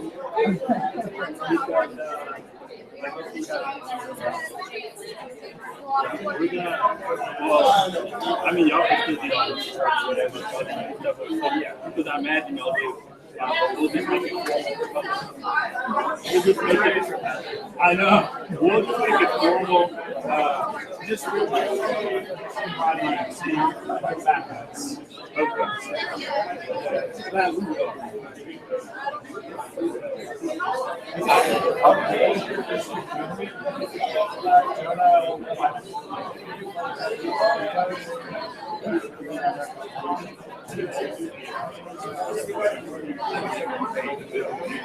We can do something like that.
Y'all could just find your seats. We're gonna get started in the next 5 minutes. Shakori's coming back from the bathroom, so if you know where you're sitting, go ahead and place your bottom there. We're gonna get started shortly. Continue.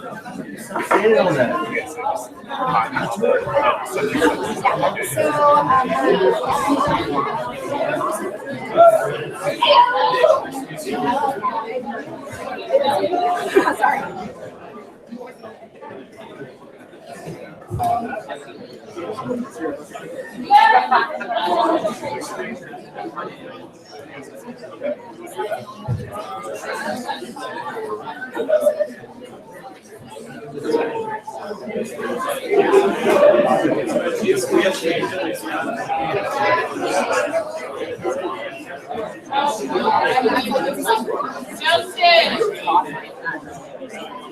Yeah, we're recording.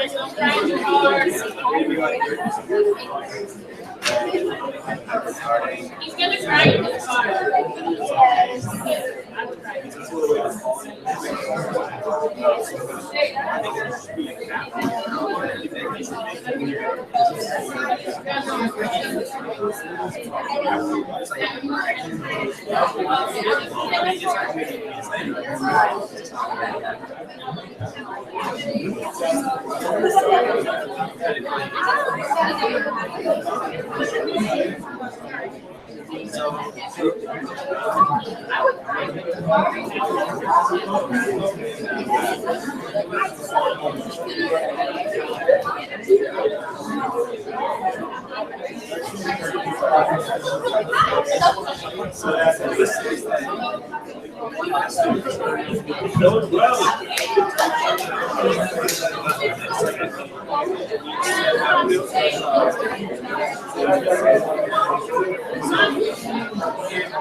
Are you ready to go?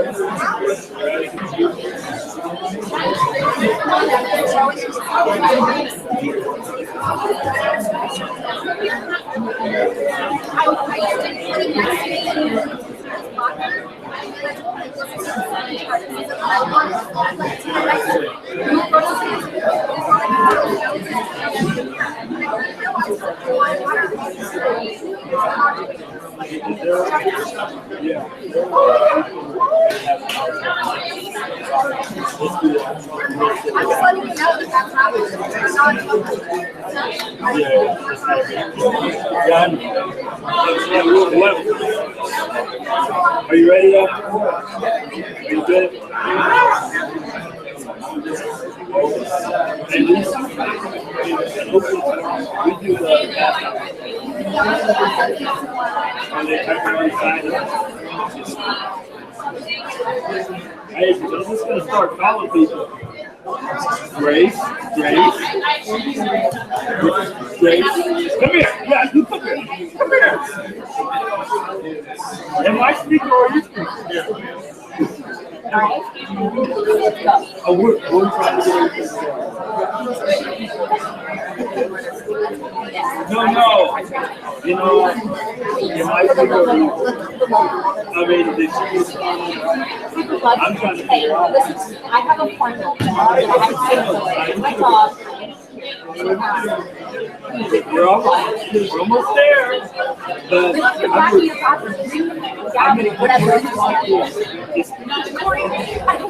well, you know, right there. I got it. We're trying to get stuff together for open session.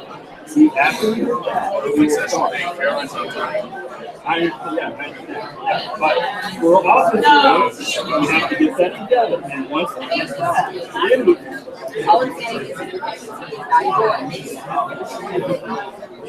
Well, I mean, that's not my job. That's the process. And so we'll get started when I say. So we'll get started when I say we'll get started. Are we good? No, they're like, I mean,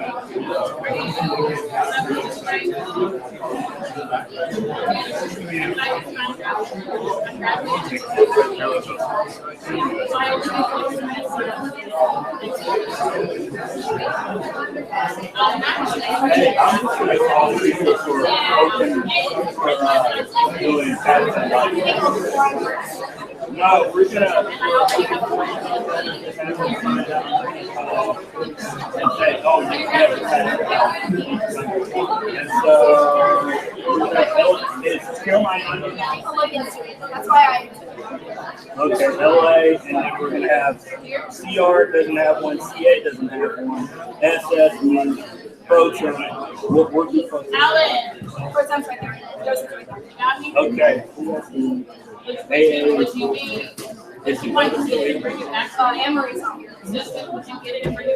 She's not gonna be here. Finance. Oh, the last year. Finance, Finance, you don't need. RR.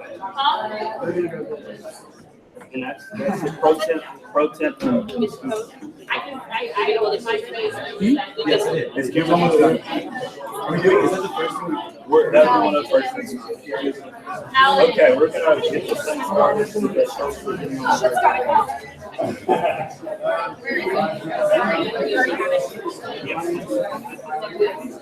I did. Yeah, you're supposed to do it. Oh, you're gonna get stuff going on. Yeah, we're teaching we're just doing it. Here, I'm just gonna call it. I'll just do that. Okay, but he's turning out the code. Oh, that's, he wanted me to put us in front of him. I mean, I can do it, yeah. Hopefully we can. He's the idiot who decided to print out the code during 69 seconds. Yeah, I have no idea what he's doing.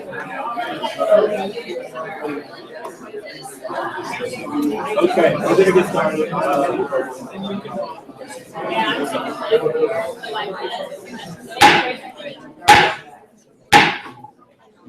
All right, guys, before I get started, I want to appoint the two ad hoc committees that I said I was.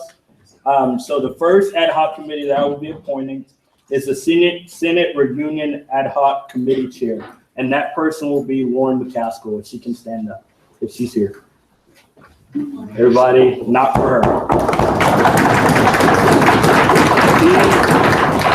She will be in charge of this committee, and then she will be picking the other committee members. And so, Lauren, after the meeting, can you get in touch with our advisor so that she can give you some details about the job? So we have that ad hoc committee. You can sit down. And we will now have the appointment of the Senate History Reunion Committee, which will be under the direction of Joshua Sweet. So stand up. Just like the reunion committee, they will have this guy will have the power to choose the other 4 members of his committee. So if you are interested in that, go talk to him. And now I will call this meeting officially to order. We will now have opening roll call.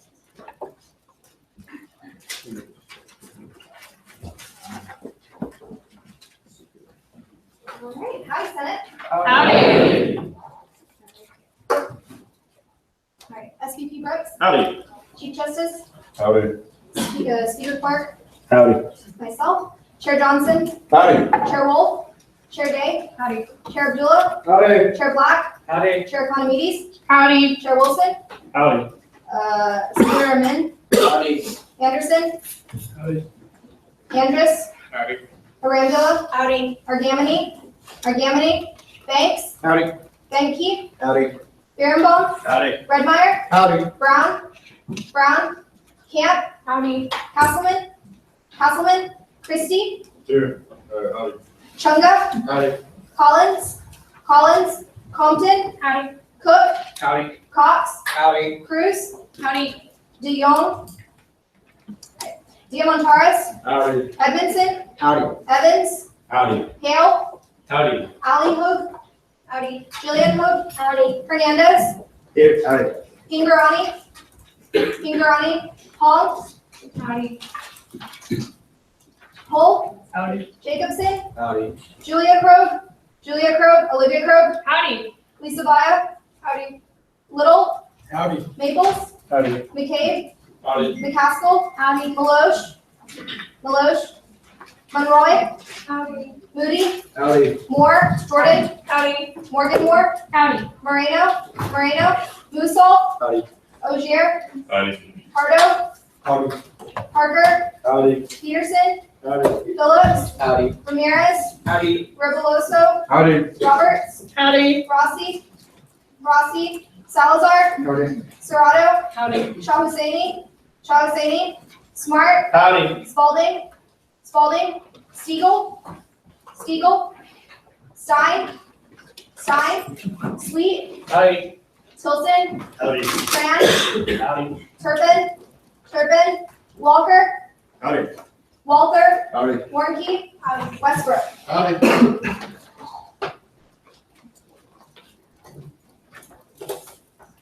Okay.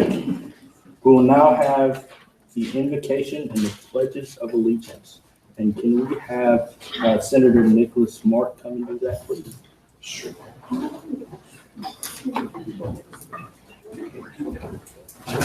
Yeah, pledge. Invocation. Thank you.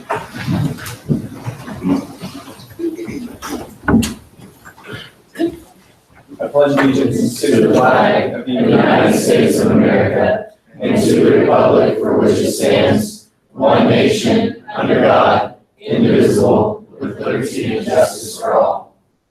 Honor the Texas flag. I pledge allegiance to thee, Texas, one state, under God, one and indivisible.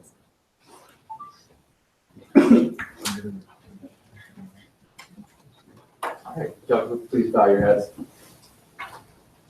Heavenly Father, I thank you for the presence of all of us being here tonight.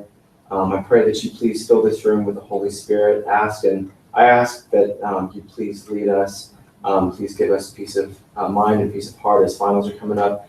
Please help us to be patient with each other as we go through this sometimes complex process of having people sworn in and put onto the executive committee. Father, I ask that you please bless everybody in this room and that you bless the 70th session so that it can become one of the most successful that A&M's had in Student Senate history. Amen. Amen. You may be seated. We will now have the mission statement and Aggie honor code by the longest serving non-officer senator, and that person is Senator Andrew Cook. He's looking up here, so he knows.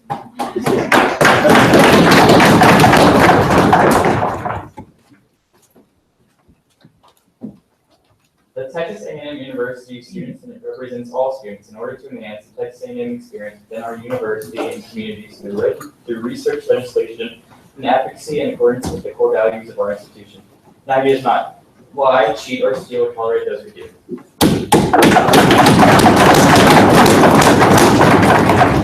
We will now have the singing of the Spirit of Aguilar. Please rise.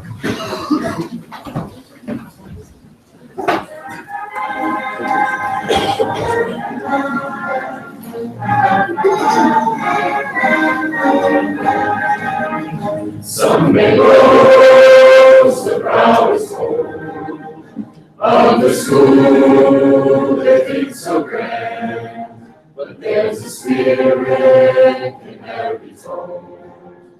It's the spirit of Aggie land. We are the Aggies are we. True to each other as Aggies can be. We've got to fight, boys, we've got to fight. We've got to fight for maroon and white. After they put to stay all the rest, they will come and join the best. For we are the Aggies are we. We're from Texas A&C. All right. We will now have open forum. So in open forum, each person will have 2.5 minutes and a 5-minute question and answer. But we're going to do open forum a little bit special this time since it's our first meeting by ourselves. So I would like to have the LA chair or their representative come up, and our chair, Senator Chair Economides, to come up as well. We are presenting past actives. Howdy, Senate. I am Senator Olivia Croak, and it's my honor to stand in tonight for previous LA Chair Caroline Turpin. I've seen incredible things happen in the past year, and I know that Chair Economides is going to do an incredible job as well. So there's 2 parts to this pass down. First one is the practical part. Very important secret password to the email that only one person gets. That's Katina's. And a little bit of history. You're welcome to this book. It's called Decision Points by George W. Bush, our former president. And some of you old Army senators may remember Senator W. Mander. Did a fabulous job. Definitely deserves your green dots. He did a fabulous job here in the body. And the irony and the twist of it is this copy of President Bush's book is signed by another W, the W that served here with us in Senate. And so I'd just like to pass that down to Chair Economides, congratulate you, and thank you for the incredible job you're already doing. Thank you so much.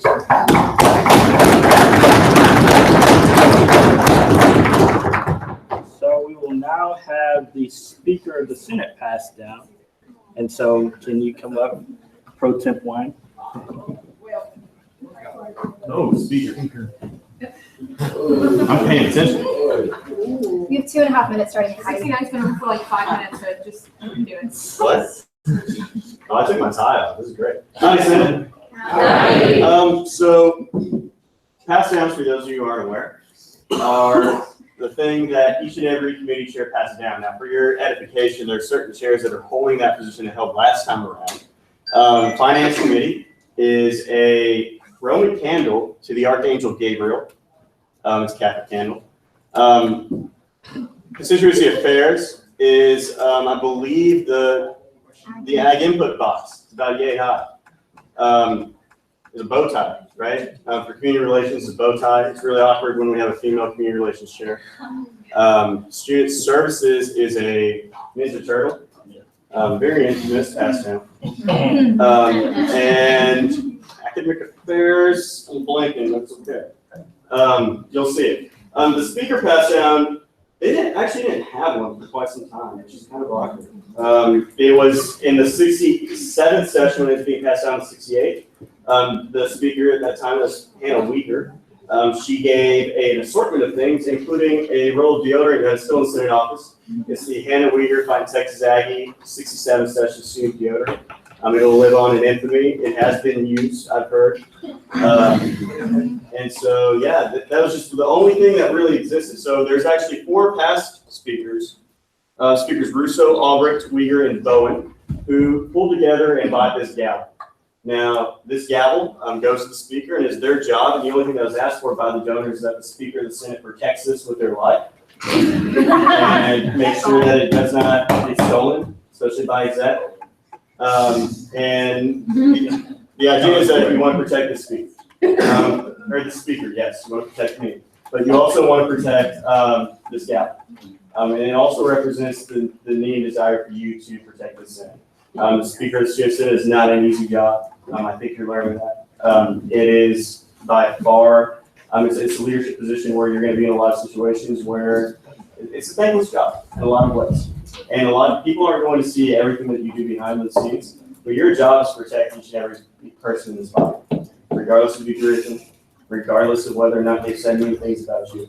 You want to make sure that everyone in this body is empowered to go out and make the change that they see needs to happen in this university.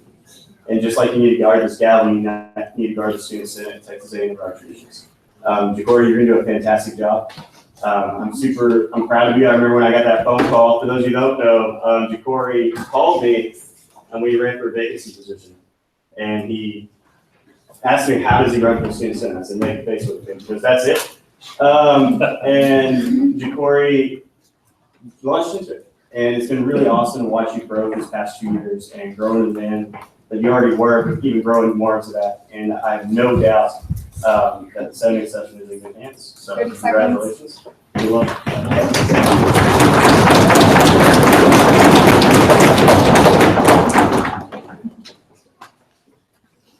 Oh, yeah.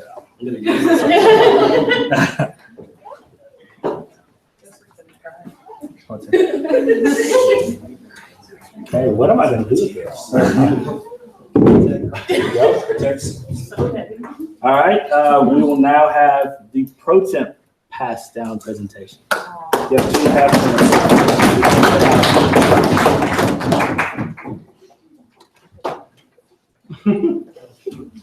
minutes. Well, howdy, everybody. Howdy. Tonight's my last night in this room after 3 years. It's been a hell of a ride. I have a couple little notes for you guys.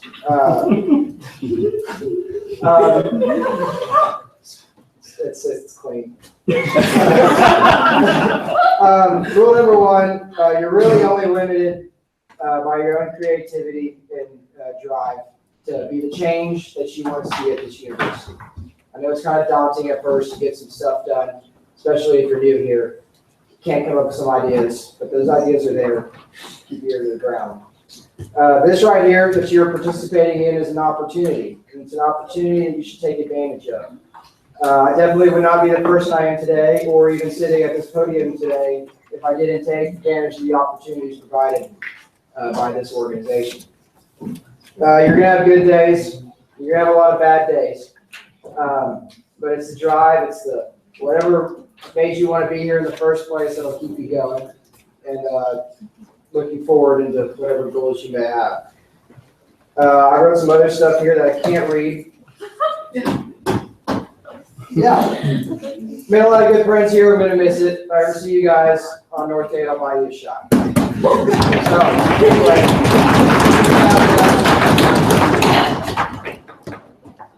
So, the pass down originally was just a bunch of office supplies, which is very relatable to the position. However, the box of office supplies has been in my room for about a year now, so it has a bunch of random things that I just have now looked at for about 10 seconds, like an empty water bottle, just 20 pesos, some incense, and bug spray, handyman. No. This is a dry cleaning receipt. An X-Wing replica. not a real one. This is a Mexican all-girl classic rock cover band. Contact information. I'll give you one open forum. San Miguel de Allende all the time. Anyway, and then this is the official pass down. 15 seconds. This is a golden toilet bestowed to me upon the, I guess, my mentor, which is Aubrey Dean, the previous pro temp. Anyway, it's kind of symbolic because all the crap has to go somewhere. And then now it goes to you.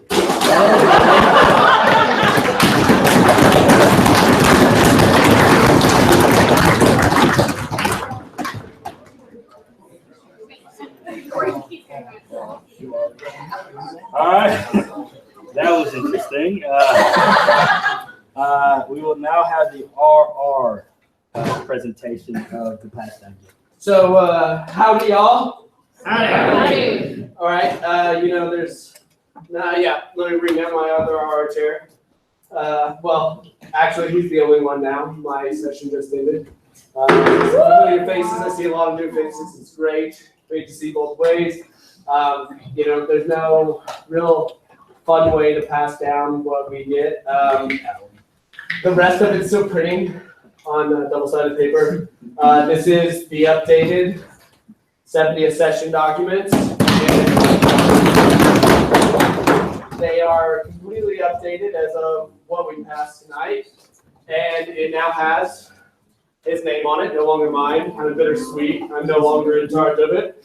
But basically what I pass down is being the voice. And he gets to sign it, and the little pass down is also our RR, the Robert's Rules. And he gets to sign both of them as being the new RR chair and the new voice. Yeah, in front of everybody, that's what he gets to do. So, and I'll talk some sentimental things.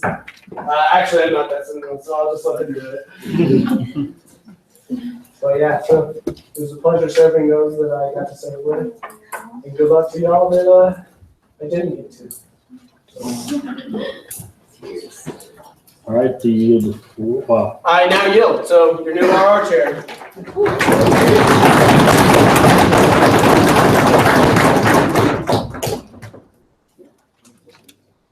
Okay. We will now have the student services passed out. And so Devin, can you come over?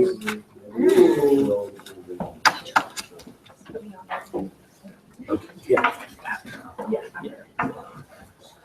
Okay. Well, howdy, Senate. Howdy. As you all know, in the 69th session, I served as the SS chair. And thank you. And to be honest, it wasn't a position that I thought I would be in. I came in a vacancy for 69th, expecting to be just a good senator, expecting to do a lot of rules and regulations legislation, because that's where my focus was. But this position opened up, and after talking to, who's that? I've been talking to a few people, and after being spotted, I decided to take on this job. And I can tell you that it's been one of the most awesome experiences that I've ever had. And so I am so happy to give it over to Jeff Black, because I know that we've worked on some legislation together. We have talked about some SS stuff, and I know that he will do a great job as your next SS chair. And so I do not have the turtle, because to be honest, I forgot. But I do have the SS email. And so and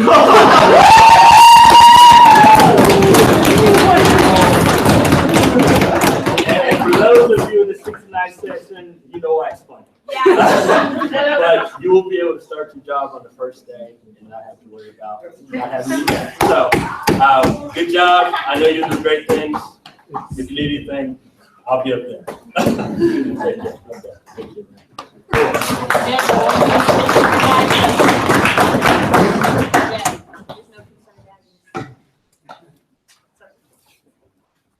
All right, we will now have Reeve Ferguson. What's your major? GIS.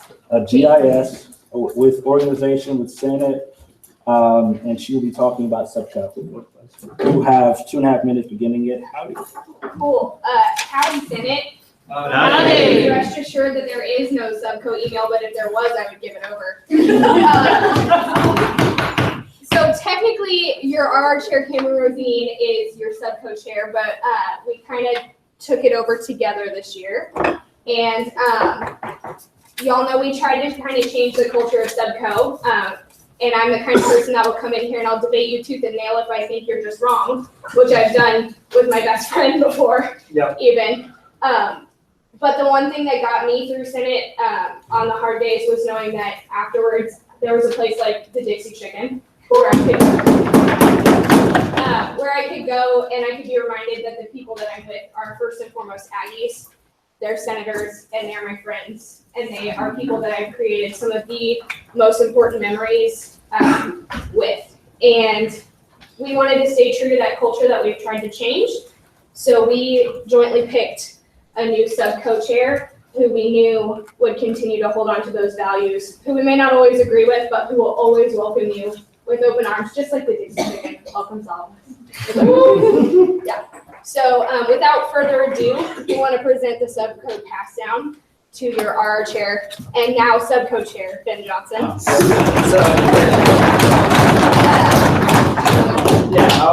Yeah, but it was all men before us, so they don't really know how to do dishes well, so there's mold in there. So please Yeah, so here's, in like just kidding. previous tradition of subco, there's a shot glass and the old bylaws that have now been changed. And I would not recommend drinking out of that, but if you're feeling adventuresome. When you do these. If you want to get sick before finals, please feel free. But this we chose Ben because he's an individual that has been there for every chance he could, just like me and Bree. He's somebody that was always willing to sit down and talk with you, whatever it may have been about, and that's what we wanted Subco to be. It's a place that you could just come chat and play, and hang out, and make friends. So for my final time saying it, and you can join me if you want, I would like to invite everyone from both the 69 starters and the 70th session tonight to the Dixie Chicken. I know y'all have a late night, and I won't be there, but next Wednesday we're going to be doing it again. Hey, So please finish your sentence.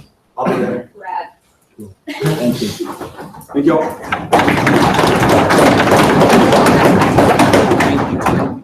Yeah. We will have now Alan Hernandez representing himself, and he is a member of the class of 2019. Hey! You have 2.5 minutes beginning at howdy. Howdy, Senate. Howdy. All right, don't speak first phrases. I know y'all have business to take care of. It's with great joy and pride that I stand here on the newly elected 70th session to express my most sincere gratitude to my fellow peers for the incredible honor that I received at the Student Government Association banquet, which I wasn't allowed to attend due to a previously scheduled conflict. But thank you, former Speaker of the Senate and my personal friend and mentor, what I like to call Friend-tor, Joseph Hood, for his true example of selfless service and servant leadership. To another dear friend of mine, now your speaker, to Corey Clark, for standing with me in the good times and the struggling times of both my personal and academic life. To Jasmine Wang for her determined pursuit of her passion of sustainability. I don't know anyone else that does that. To Lauren Powers.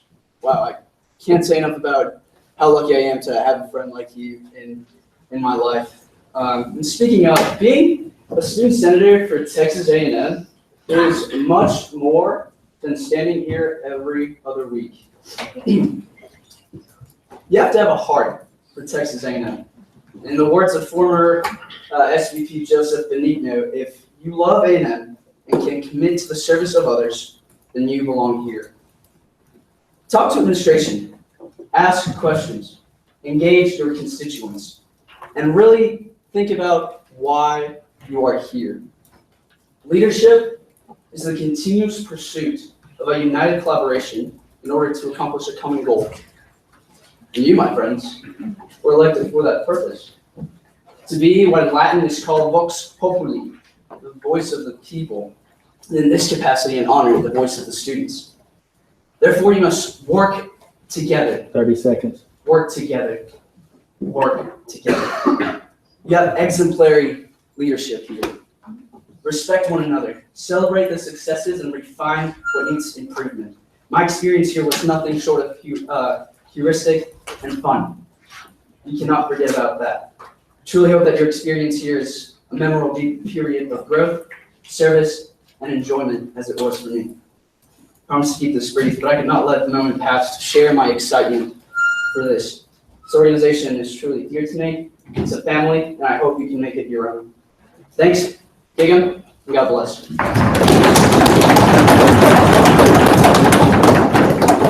Do we have any questions for our presenter? Seeing none, thank you very much. Thank you.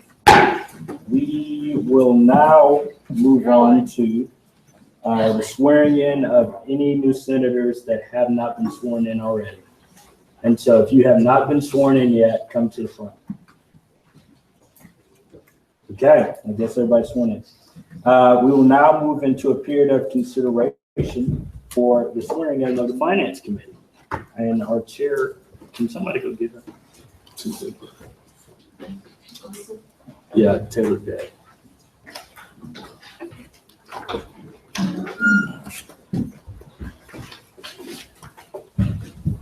They're with us. All right, we will now have the swearing in of the Finance Committee. All those who are on the Finance Committee, please come to the front. And so the way this will work is basically they'll get 5 minutes to introduce presentation. They'll get 5 minutes question and answer, and then we will vote on them. And so you will have 5 minutes to get in and how to.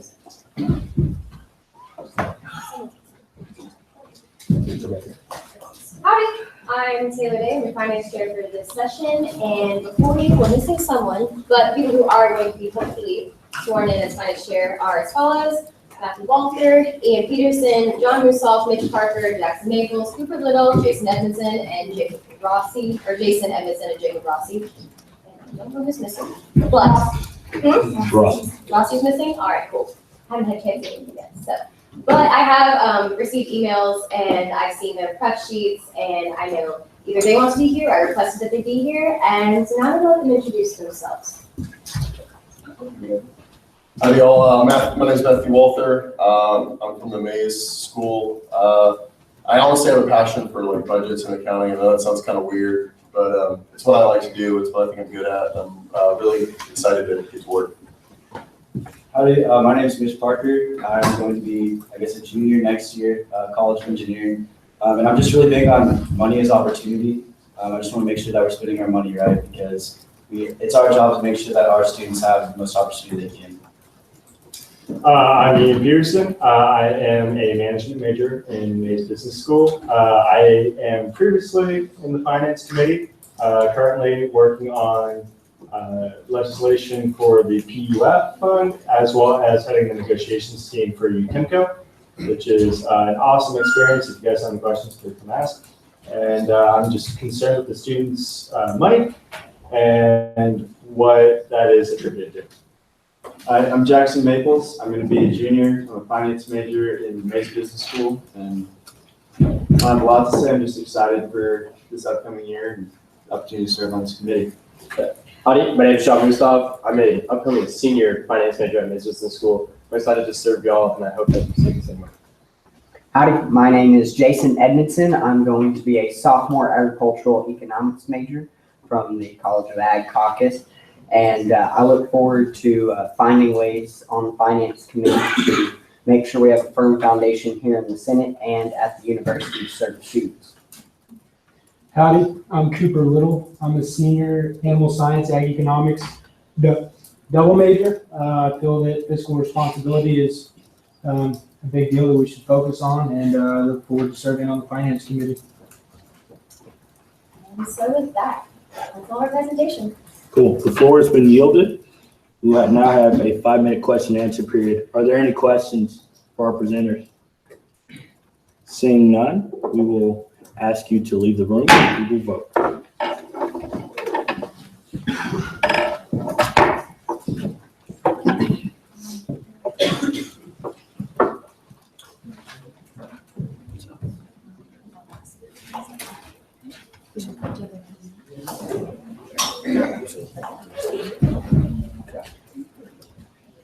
All right, with finance committee considerations, we do not debate, we just go into a vote. And so all those in favor of confirming all those members you see in front of us, say aye. Aye. All those opposed, say no. The ayes have it, the motion carries. We will now have a finance committee. Please come in, bring them in, and please stand.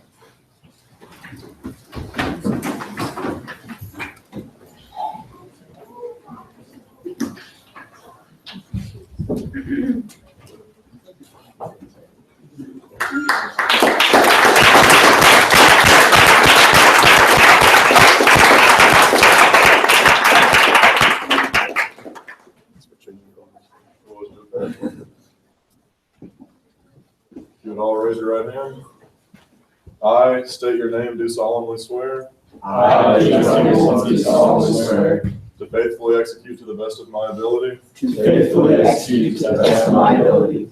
The duties of the office of, state your office. The duties of the office of Finance Committee. For the Texas A&M University Student Government Association. For the Texas A&M Student Government Association. To uphold the honor of the same. To uphold the honor of the same. At all times to protect the welfare of the student body. At all times to protect the welfare of the student body. And to promote good relations. And to promote good relations. Between the students and those concerned with the university. Between the students and those concerned with the university. Congratulations.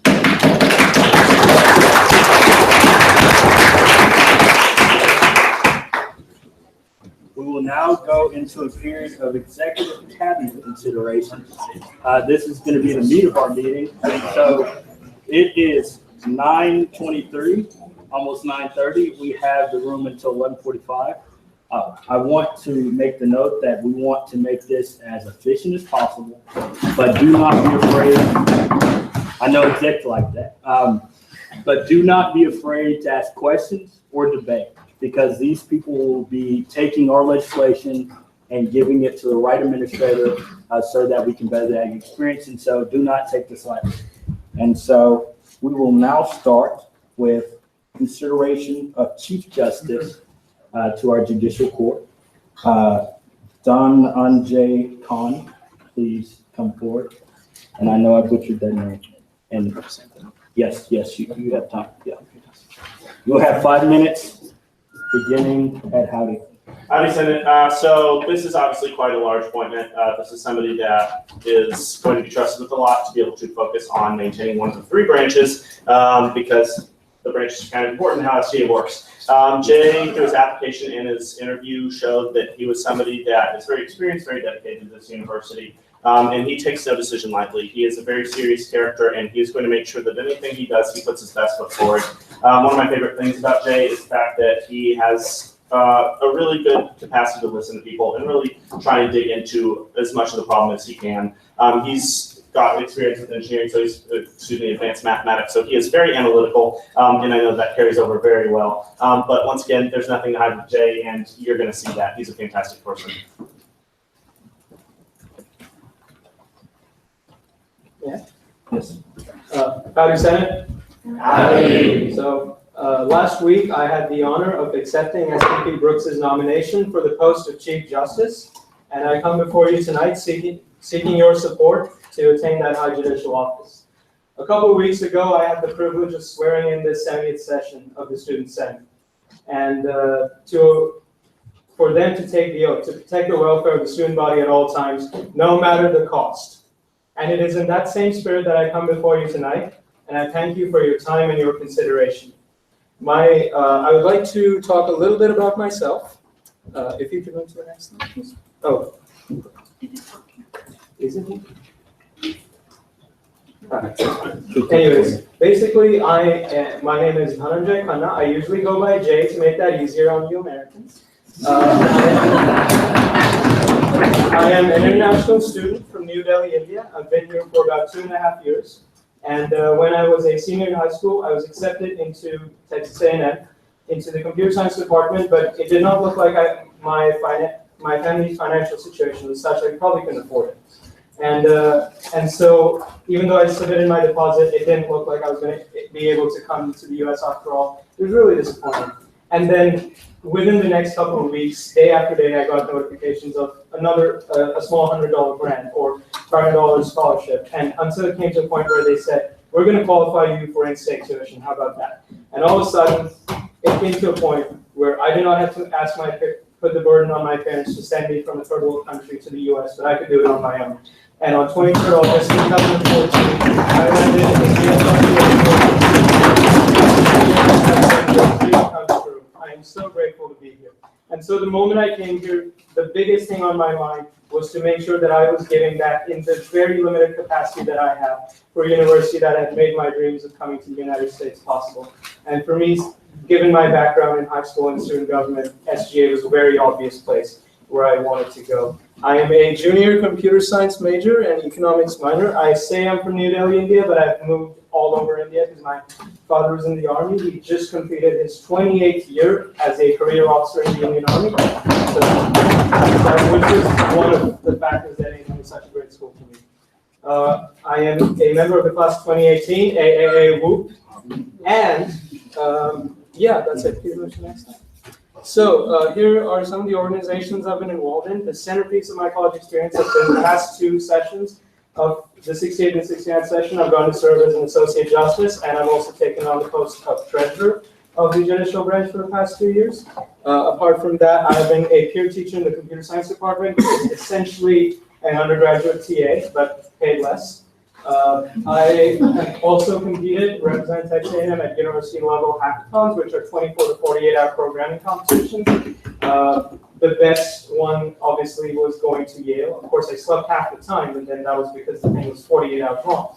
But we had an app. We completed an iPhone app at the end. It looked terrible, but we made something, and that's the only thing that matters. Apart from that, I have been a member of the Texas Aggie Democrats, and I will get to be their treasurer next year. And then in terms of past experience, I was a delegate on the Abbott Family Leadership Conference. I was a Fish Aid freshman year when I was placed on the Traditions Council. And that was pretty great because in 3 weeks I went from being... Yes, Senator Banks. Senator Banks on campus, motion to extend time presentation by 3 minutes. Okay, any seconds? All right, it's been moved and seconded to extend the period of presentation by 3 minutes. All those in favor, say aye. Aye. All those opposed, say no. The ayes have it and motion carries. 3 minutes will be added. I'll try to move forward a little quicker then. I was on the Traditions Council, and I was an executive for the Indian Students Association, basically. Next slide. So I want to focus mainly over the next 3 minutes on my judicial philosophy because I want to be very clear and honest with you about how I try to approach every case that comes before me. I try not to be too much of an activist because I want to be able to separate the powers of the scope of the legislative branch, which is to create law, from the scope of the judicial branch, which is to protect the rights of citizens and to make sure that decisions do not infringe on rights and every decision taken is meeting the standards of the law. Having said that, at the same time, I simply cannot assume that the text that is written by human beings is perfect. If it were, as an aspiring software engineer, I can assure you that if you gave me a place to stay, unlimited supply of computers, and 3 to 4 months of supply of Red Bull, I would create a piece of software for you that could remove the need for the judicial branch of government at every single level across this nation and the entire world.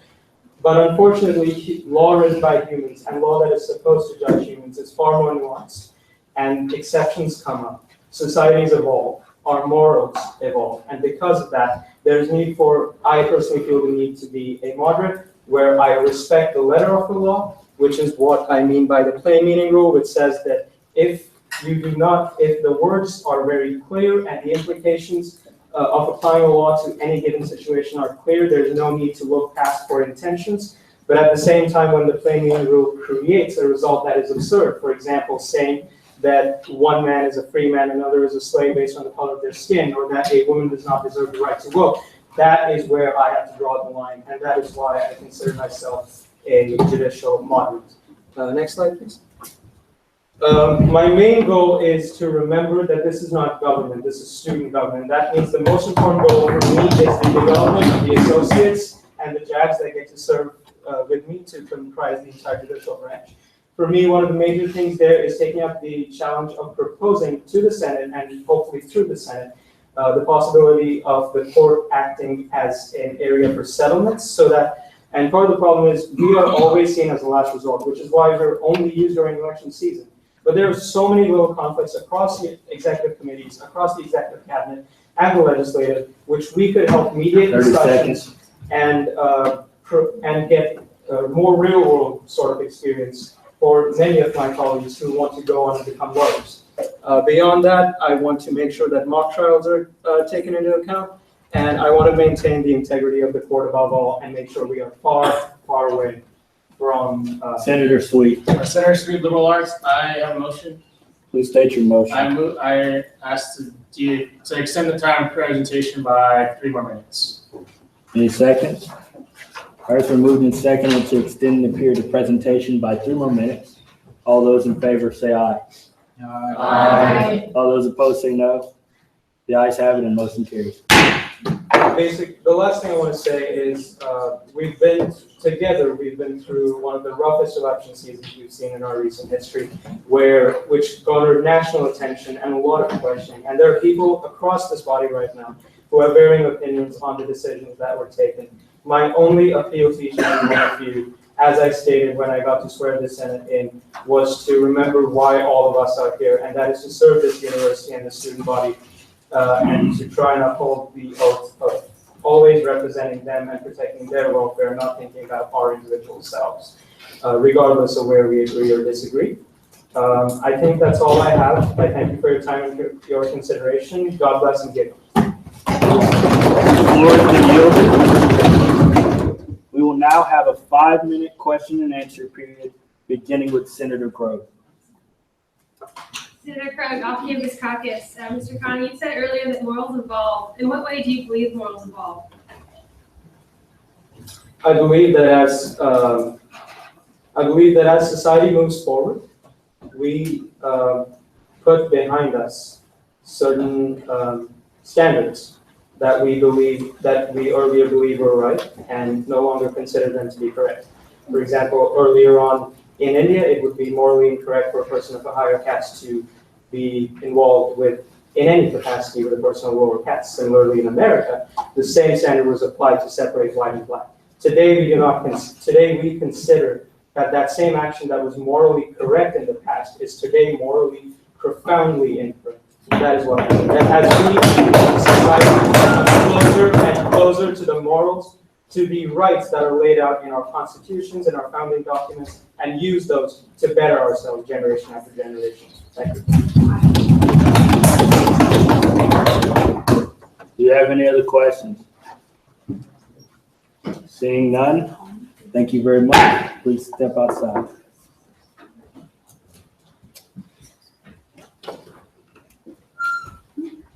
All right, so we will now have debate for and against, and we will start with debate against. So is there any debate against the nominee? Seeing none, I deem debate one-sided. We will now proceed to vote. All those in favor of confirming this gentleman as the next Chief Justice, say aye. Aye. All those opposed, say no. The ayes have it and motion carries. We will now have a new Chief Justice. Please bring him in and please stand up.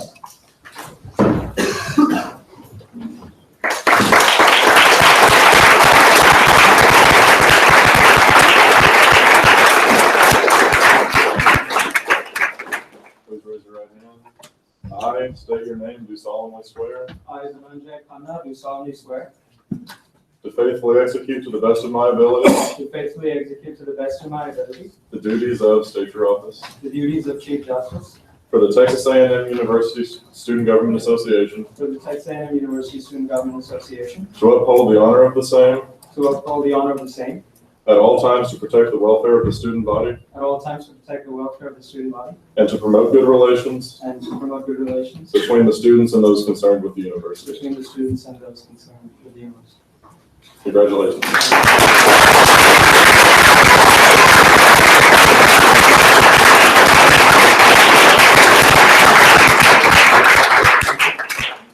All right, please be seated. We will now have consideration for the Vice President of Communications, and that guy is Chipper Adams. And so you will have 5 minutes, beginning at Howdy. Howdy, Chipper's a fantastic guy. He's someone who has a lot of dreams, a lot of vision. He's someone who wants to really take this role and help redevelop it. Something stood out to me about Chipper whenever he applied for this position. He's talking about good relations between SGA and the rest of campus. Obviously, falling under the purview of communications, that's kind of important to have that desire. Chipper's a great, fantastic person. I look forward to getting to know him. Well, howdy. Like Bobby said, my name is Chipper Adams, and I am the appointee to the Vice President of Communications for the 2017 and 2018 school year. I am the loudest and the proudest member of the Finance Executive Class of 2020. Hey! I am an economics and philosophy major from Tyler, Texas, which is also the roast capital of the world. So if you have any questions about that, feel free to ask me. Fun facts about myself, I'm a third generation Aggie. My grandpa was class of 1965, my mom was class of 1990. I'm an avid photographer in my spare time, and I'm named after a Hall of Fame baseball player. So for this position, the values that I will seek to uphold are inclusivity, transparency, and unity. So the way that I will uphold those three are through my vision. My first and foremost goal is to tell the story of SGA. And so basically what I want to do is I want to paint a picture of what SGA is, what SGA does, and make that available, readily available to the everyday student. So that goes to my next point. I want to bridge the gap between SGA and the average student. And so that goes a little bit back to what Bobby was saying, that when I applied, basically what I told Bobby was there is this gap right now between SGA and the average student. And a lot of that goes back to this past election cycle. There are a lot of people who feel alienated from SGA, from what it does. And so as the Vice President of Communications, I will seek to bridge that gap. I will seek to show the average student what SGA is, what it does. That it's not just about elections, but it's about implementing real change on this campus and making everyday life better for each and every Aggie here at Texas A&M. So then the third point of my vision is I will seek to support the various branches and committees of student government in their marketing and outreach. And so basically what that means is I will seek to be in constant communication with the various communications chairs of each branch and each committee on the executive branch. I will learn from them and they will learn from me. We'll share best practices. We will be in communication about what they're doing so that I can then communicate that to the student body, and I will let them know what our goals are, hopefully act as a line between Bobby and those people to let them know what we think is going on and make sure everybody's on the same page. From my experience, so I've been involved with student government already. This will be my first year on campus. This year I was a fish aide, and as a fish aide, I got appointed to the Legislative Relations Committee, which is a great committee. Basically, if you're not familiar with the Legislative Relations Committee, I had a chance to go down to Austin a whole lot and tell the legislators down in Austin what we as Texas A&M students wanted to happen.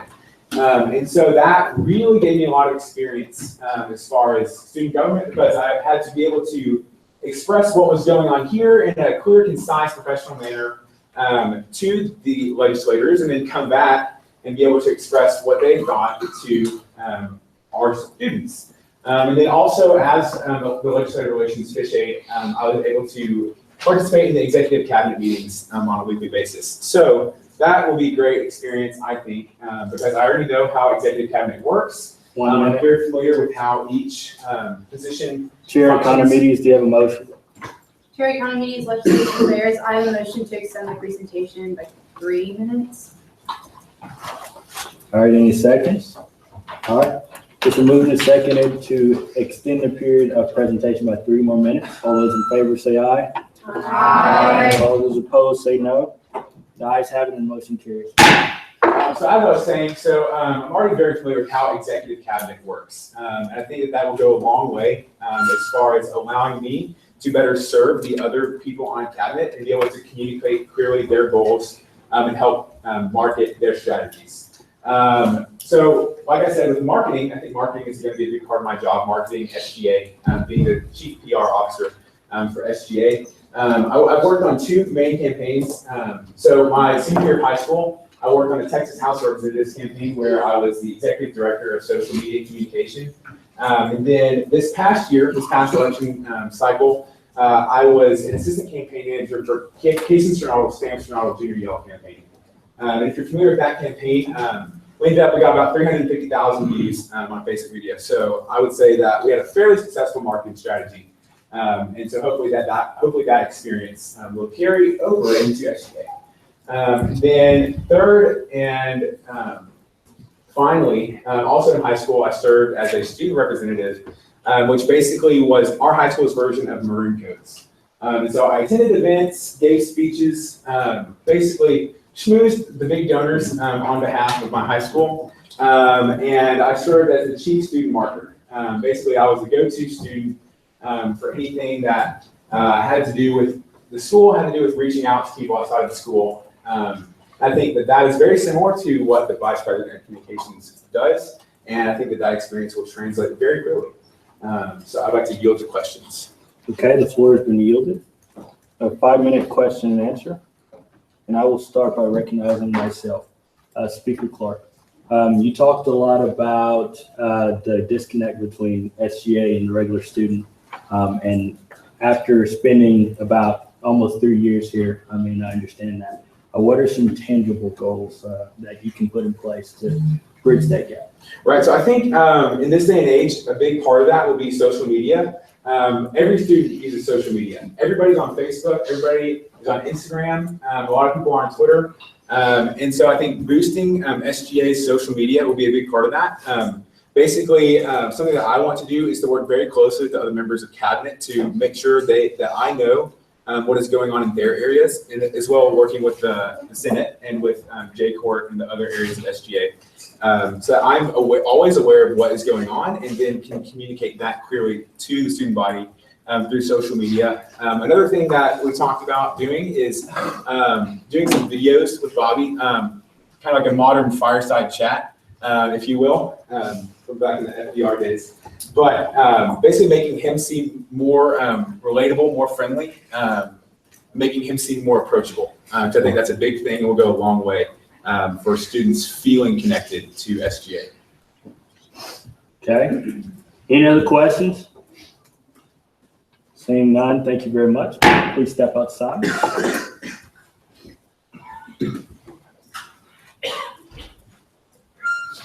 All right, is there any debate against the nominee? Seeing none, I deem debate one-sided. We will now proceed to vote. All those in favor of confirming Chipper Adams as the next Vice President of Communications, please say aye. Aye. All those opposed, please say no. The ayes have it and motion carries. The nominee is confirmed. Please rise and bring him in here.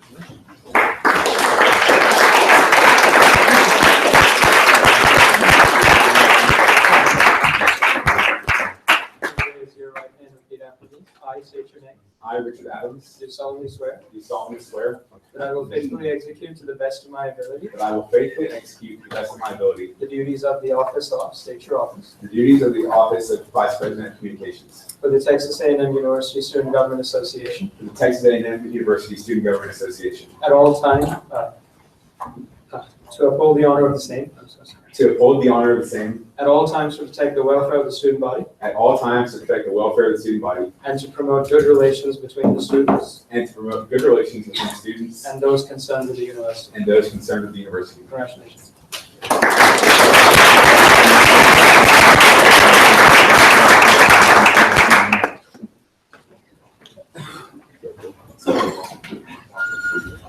We will now have a period of consideration for election commissioner. and student body president Brooks has chosen Paige Rigsby to be in that position. You have 5 minutes, beginning at Howdy. Howdy again. So the moment I looked at Paige's application, I saw that she had previously served on the election commission. Whenever she came to the interview, I said, what in the world are you thinking? Why do you want to do this to yourself again? But she's a person with a big smile. She's ready to take on challenges. That really showed through. If you look through her application or her resume, you would see that too. And once again, take the floor away. You got this. Howdy, Senate. My name is Paige Rigsby, and I'm a freshman engineering major from Garland, Texas. A little fun fact about me is I have a bit of an adventurous spirit, and a couple of Decembers ago, I found myself in Thailand in a cage with a tiger that you can see there. So I'm not afraid of this position of election commissioner. If you could go on to next. So if you read my application, my 3 core values are commitment, discipline, and the appreciation of others. And I think all of these are critical to running a fair, organized, and transparent election process. Now, I don't come into the position of election commissioner looking to be the most liked person on the campus of Texas A&M, but I chose to apply to be election commissioner because I really believe in the sovereignty and the necessity of the rules and regulations and the importance of holding a fair and equitable elections for the student body. Now, externally, how this would look like if you confirm me as election commissioner is, I would like to be available to resolve any questions that the candidates have of the rules and regulations. I see the position of election commissioner as the primary liaison between the candidates and the rules and regulations, so I really want to make myself available to all of them to answer any questions that they have. During the mandatory candidates meeting, I would really emphasize to the candidates how the necessity of if they have a question about the rules and regulations, I want them to contact me first. It's always best to ask for permission. And also, I want to make sure that the rules and regulations are stated very clearly to the candidates. And Senate has already done a good job continuing to revise these, and I look forward to being a part of that process as well as election commissioner. Also, I would like to remain transparent, specifically in how the violations are assessed. I would like the election commission to assess the violations so objectively and read the rules and regulations so objectively that our decisions can be yes before they even occur, that students aren't surprised by the decisions of the election commission, that we're very open in the process that went about assessing the violations. And third, I'd like to continue to increase voter turnout. This is always a goal of the election commissioner, and last election season we had 16,703 students participate. And even though this is one of the largest voter turnouts that we've had in a while, that's still only a small portion of the student populace at Texas A&M. And so I believe that if we get more students involved in the voting process, then that way they will become more involved in SGA and the ongoings of the candidates that they chose making decisions. Now, I understand that the election commissioner is only one person, and they have this election commission that's behind them. And actually, the election commissioner is only as successful as the election commission. And so internally, I would like to evaluate the precedents set by the previous election commissions before we have to assess any violations ourselves. So this would mean that when these elections actually come and we're assessing real violations with real candidates, we are basing our assessments upon previous precedents set by election commissions, so that way we're being even more objective in how we assess. It's not just our personal views of the regulations, it's the entire election commission as a whole. So essentially, I would like to ensure that each election commission member is qualified and knowledgeable enough to make informed decisions, because essentially they are the students making the decisions for the violations. And I want to be able to be that person who's presenting the violations to them in a very clear, objective, and concise manner.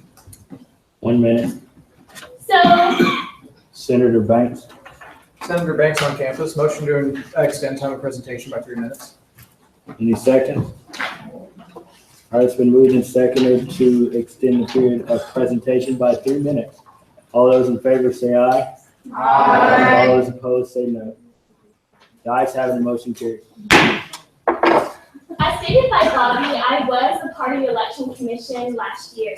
And I was actually surprised to find that there are election commissioners who weren't a part of the election commission before. And I just think that's very strange because being a part of the election commission and having to assess these violations just taught me so much about how to correctly interpret the rules and regulations in a way that takes away my own personal bias and really looks for the good of the candidates. I was the director of administration, so this also meant that I helped organize the logistical part of like the mandatory candidates meeting and the finance workshop. And so I think that just shows my organization and also my ability to work behind the scenes in order to better the election process and make the election process more smooth for the candidates. I'm also currently a member of the Christian sorority Philadelphia Sisters, and this has just taught me how to get along with people better, honestly. And when you disagree with someone, you have to be able to respectfully share your opinions with them, and so I think that has taught me that. Also, I was part of the University Honors Program, which just showed me how to correctly balance my grades and the different extracurriculars that I was on. And I also did research through the Debate Institute, which revealed a similar thing about myself, just my ability to multitask and to balance different things. But if I'm confirmed as election commissioner, that would be my primary focus because that is what is directly affecting the majority of the student body. And now I would like to open up the floor for questions. All right, the floor has been yielded. We'll now have a period of question and answer. And so do we have any questions? Okay, seeing none, thank you very much. Please step outside really quick.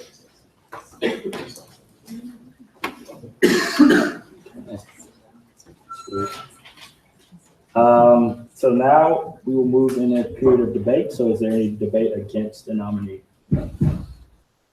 Seeing none, debate is deemed one-sided. We'll now proceed to vote. All those in favor, please say aye. Aye. All those opposed, please say no. Ayes have it and motion carries. Paige Rigsby will be our new election commissioner. Please stand.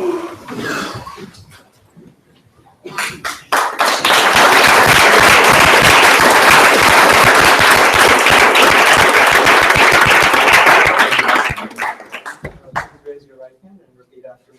I state your name. I, Paige Rigsby, Do solemnly swear do solemnly swear that I will faithfully execute to the best of my ability that I will faithfully execute to the best of my ability the duties of the office of, state your office, the duties of the office of election commissioner, to uphold the honor of the same, to uphold the honor of the same, at all times to protect the welfare of the student body, at all times to protect the welfare of the student body, and to promote good relations between the students and to promote good relations between the students and those concerned with the university. and those concerned with the university. Congratulations. Thank you.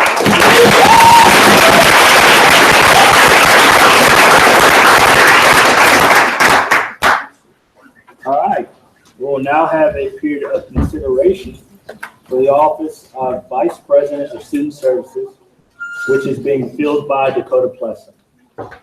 You have 5 minutes during the time. Howdy, so I don't even really know where to begin with Dakota. He is a person that has so much he has so much knowledge about this campus and the way the campus works that it blows my mind every time. He's a person that works really hard. He stays in the office until the last thing is done. And he is a very kind, personable person, which is going to play in well with administrators, which is extremely important in student services. He's somebody that if I were a Senate body, I would feel very comfortable having him see through bills. I look forward to you all seeing that. Thank you. Howdy. Howdy. All right. Thank you guys for having me here today. I'm excited to be here before you to talk about student services and the potential to fill that role in the executive cabinet for the next year.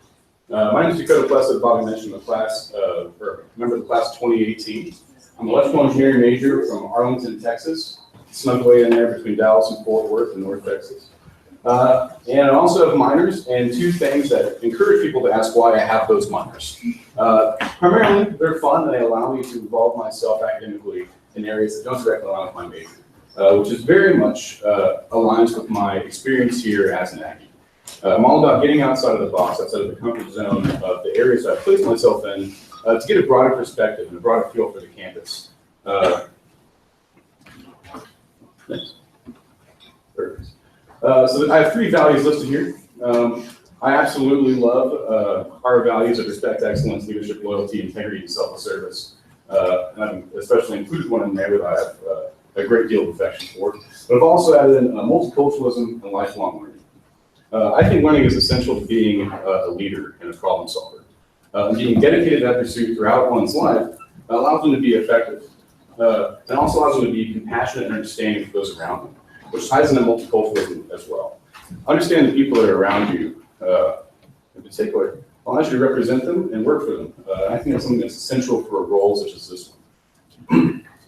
My vision for this role includes continuing some of the major previous projects that have been undertaken by the VP of Student Services, such as the Student Services Portal that allows students to put forward their feedback for their experience on Texas A&M, and additionally continue working on things such as the bulk mail and things that surround that. Also preparing long-term initiatives, which ties into working closely with campus partners. Having a good understanding of of the needs of different groups across campus, and being able to leverage those relationships with not only student leaders, but administrators. For example, if RHA needs help in providing services to their students on West Campus as the student body begins to grow out in that direction, then I'll be more than happy and excited to work with them and putting them in contact with direct administrators, helping them develop the legislation, and being able to pursue that and execute it in the most appropriate, feasible manner during my time here. Lastly, to talk briefly of my experience, I've been heavily involved within the MSC.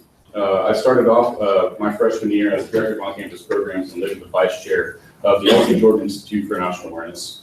And I think you'll see the word program scattered about here quite a bit. To me, what that implies is that my experience at A&M has been developed around finding ways to execute things effectively. During that first role as Director of On-Campus Programs, that understanding the needs of the student body, where students could gain from an exposure to international awareness and events, and how we can develop a program around that to educate them and entertain them, and really involve them in those sorts of issues. When it goes to the VP of Programs and EVP of Programs, that will broaden into evaluating the 170 some odd programs that go through Memorial Student Service year, and making sure that they're designed in a way such that they're going to reach necessary audience and have the potential to have a great impact. Also, while we had a little bit of exposure to the 69th session of the Senate, it was a great time. One of the bills we proposed was the flag room programming bill. We had an understanding that the student union, ours, MSC, was designed in order to bring in people, have great discussions, and involve them in the campus community. The flag room, as we saw, wasn't really utilizing its effectiveness. It's become a study lounge since 2011, the most recent renovation. What we wanted to do is find a way to include more programming, more things to bring students together, 30 seconds. discussions and debates. Senator Banks. Senator Banks on campus, motion to extend time of presentation by 3 minutes. Any seconds? To move and seconded to extend the period of presentation by 3 minutes. All those in favor say aye. Aye. All those opposed say no. Ayes have it, and the motion carries. So we propose this bill to work with University Center and special events to enable us to bring programs into the flag room during the hours that we bring in students to enable them to gather, have discussions, potentially have some merriment as well. Thank you for your time, and I'd like to yield for questions. All right, the floor has been yielded. We will now have a period of question and answer, beginning with Pro Temp Wang. Pro Temp Wang, off-campus caucus. So permission to preface. Yeah. So student services is a position that requires an extensive relationship with multiple members of the administration in order to best carry out your role. So what relationships do you already have established in the public that would make you more prepared for this position? Absolutely. So throughout my time in the MSC, the primary relationships that I've had with administrators have been with Dr. Daniel Pugh, the Vice President of Student Affairs, as well as the Director of University Center Special Events, Bill DeLongridge, very difficult last name. And I've had the opportunity to discuss with them the situations that we involve ourselves with on campus and the student experience, as well as understand their perceptions on where they want to go forward with broader university goals and so on. I do have extensive access to a lot of the other administrators. I've had the opportunity to meet Dr. Andrew Harris, Dean of Student Life, and some of the folks across the campus. Okay, any other questions? I'm actually going to recognize myself, Speaker Clark. As you know, I was the last Student Services Chair in the last session, and the VP of Student Services that is currently, last year, we had a good relationship. And part of the reason why that is because we have worked for a long time together. So what are some steps that you are going to take in order to build a relationship with not only the chair who's in the position now, but Senate as a whole? Absolutely.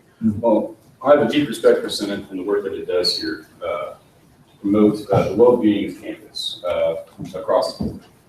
And having had the opportunity to come to Senate to propose a bill has given me an in-depth understanding of how valuable that can be to the students as well as the other organizations on this campus. The amount of leverage that it gives to students to work for their goals, I think, is very essential. And I think that relationship really starts with respect. Karen Ford, I've had the opportunity to meet Jed, is an outstanding person, and more so in his RHA capacity. But I'm also excited to have the opportunity to work with him in the upcoming year as well. Any other questions? Seeing none, we'll close that period of question and answer. Please step outside.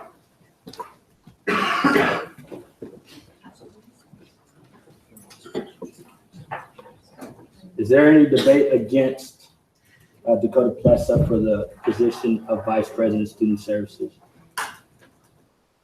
Seeing none, debate will be one-sided. We'll now proceed to vote. All those in favor of confirming Dakota Plessa, please say aye. Aye. All those opposed say no. The ayes have it, the motion carries, and he is confirmed. Please bring him in, please rise. Please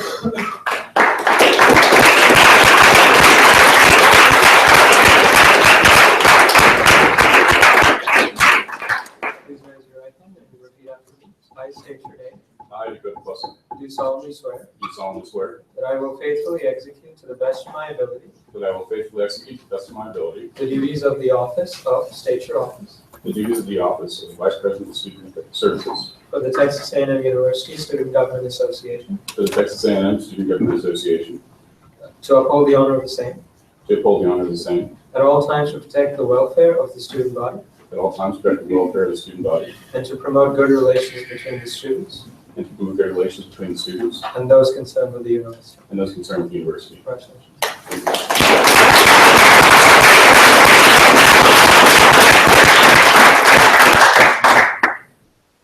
Okay, before we move on to the next person, I want to reiterate that these office holders will be taking the legislation that we passed and taking it to administrative. And so it's very important for us to vet them in a respectful but meaningful way. And so I would ask that the questions start coming, please, because that's the only way we can vet them in a good way. So we will now move on to the position of Diversity Commissioner, which will be filled by Anne Marie Prohaska. You're related to SVP, aren't you? I thought so. Anyway, you have 5 minutes to begin and get out. Howdy. So obviously diversity is something I worked in a lot this last year. It's relatively important to me to make sure that the projects happen and that we can communicate ourselves. Diversity is an interesting kind of thing in between how students feel they're being received on campus and how administration gets those numbers. She's someone that fits that middle ground perfectly, absolutely perfectly. I'm really excited for her, and I would not have picked her if I didn't think she'd do well. And please do have questions for her because she's going to have fantastic answers. Thank you. All right. Howdy, everyone. Howdy. My name is Anne Marie Prohaska. I am an A-Led major in the College of Agriculture, and my hometown is actually a small town in Mississippi. And a fun fact about me, as you can see, is I actually appealed a parking ticket last year with this picture of a puppy. So if you ever have a parking ticket, feel free to appeal it with a dog. Okay, next slide, please. Okay, so for next year, I have quite a bit that I would like to accomplish.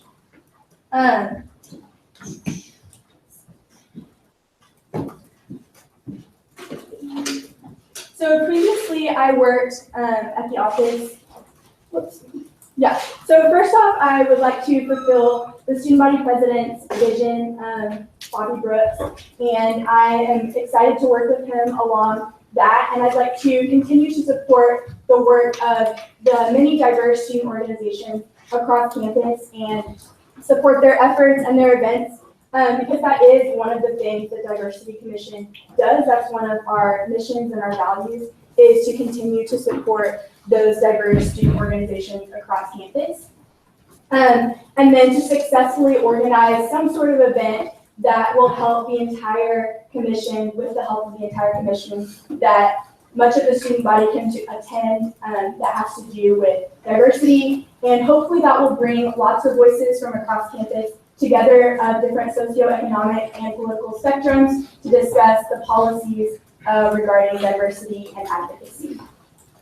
And then to create open dialogue about diversity-related issues with all students across campus, whether that be through a roundtable discussion or some sort of other fun diversity-related event. Thanks. And then to work with the rest of the commission to continue to promote the idea of free speech with diversity in race, ethnicity, religion, disability services, and sexual orientation. And then to research and be proactive about issues that threaten the development of unity across our campus. I know we had several things this past year that threatened that, and so I would like to continue data collection. That kind of goes along with my second point, and being able to spot those issues before they come so that we can tackle them before they become a larger issue. All right, and now for my experience. I served on the Diversity Commission in 2015 when Landon Woods was Diversity Commissioner. And then in 2016, 2017, I served as the Chief of Staff on the Diversity Commissioner for Jonah Chen. Some of my professional things that I have done is I worked in the Office of the Vice President of Finance and Administration for a couple of semesters. And then I published some research through the College of Ag, and it was submitted to a NACA conference, which will be happening this June at Purdue University. And then I'm also in a sorority, Delta Beta, and I serve on the judicial court and then also as rituals chair. So that's just a little bit of my involvement there. Trying to make this quick for you guys, so I'm now open for questions. Okay, the floor has been yielded. We'll now have a period of question and answer, beginning with Senator Krogh. Senator Krogh, Off-Campus Caucus. Your application states that you work for Kanakuk camps and also have developed relationships with the LGBT community here at Texas A&M. How have the values that guided you when you were on staff at Kanakuk guided you as you've worked with the lesbian, gay, bisexual, and transgender community here? Great question, thank you. I think working at Kanakuk, it is a Christian sport camp. I had the opportunity to work with lots of different types of people and lots of different types of kids that were at different levels of growth. And so it gave me the opportunity to really see people where they're at and really love them for who they are. Thank you.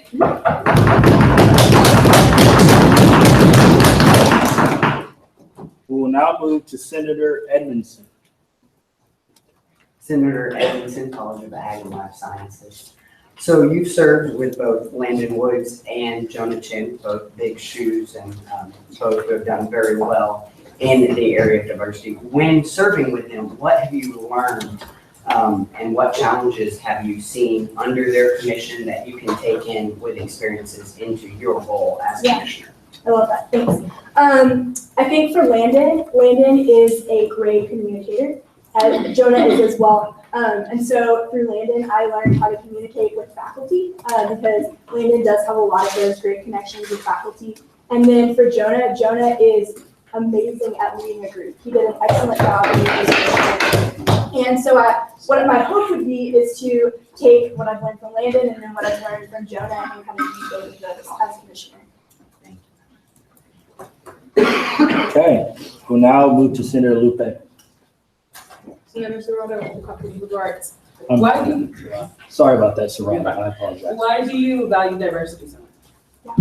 I am a huge fan of giving everyone at A&M the equal right to be a student at this campus. And like I said to her previous question, love to love everyone. And so I think that's the main thing about diversity is just being inclusive and giving everyone that equal opportunity to have their voice heard.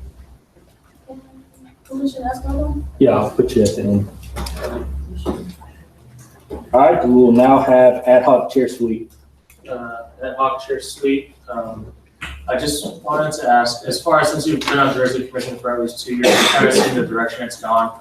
Are you going to continue that direction, and how so? Any particular program? I know you mentioned a couple of things you wanted to do, but Yeah, like I said to the previous question, definitely want to take things that both of the commissioners before me have done, and then also create my own efforts with the help of the commission, and I think that will come through a lot of brainstorming in our first couple of meetings, so I'm excited to select the commission members and we can do that. awesome, thank you. Okay.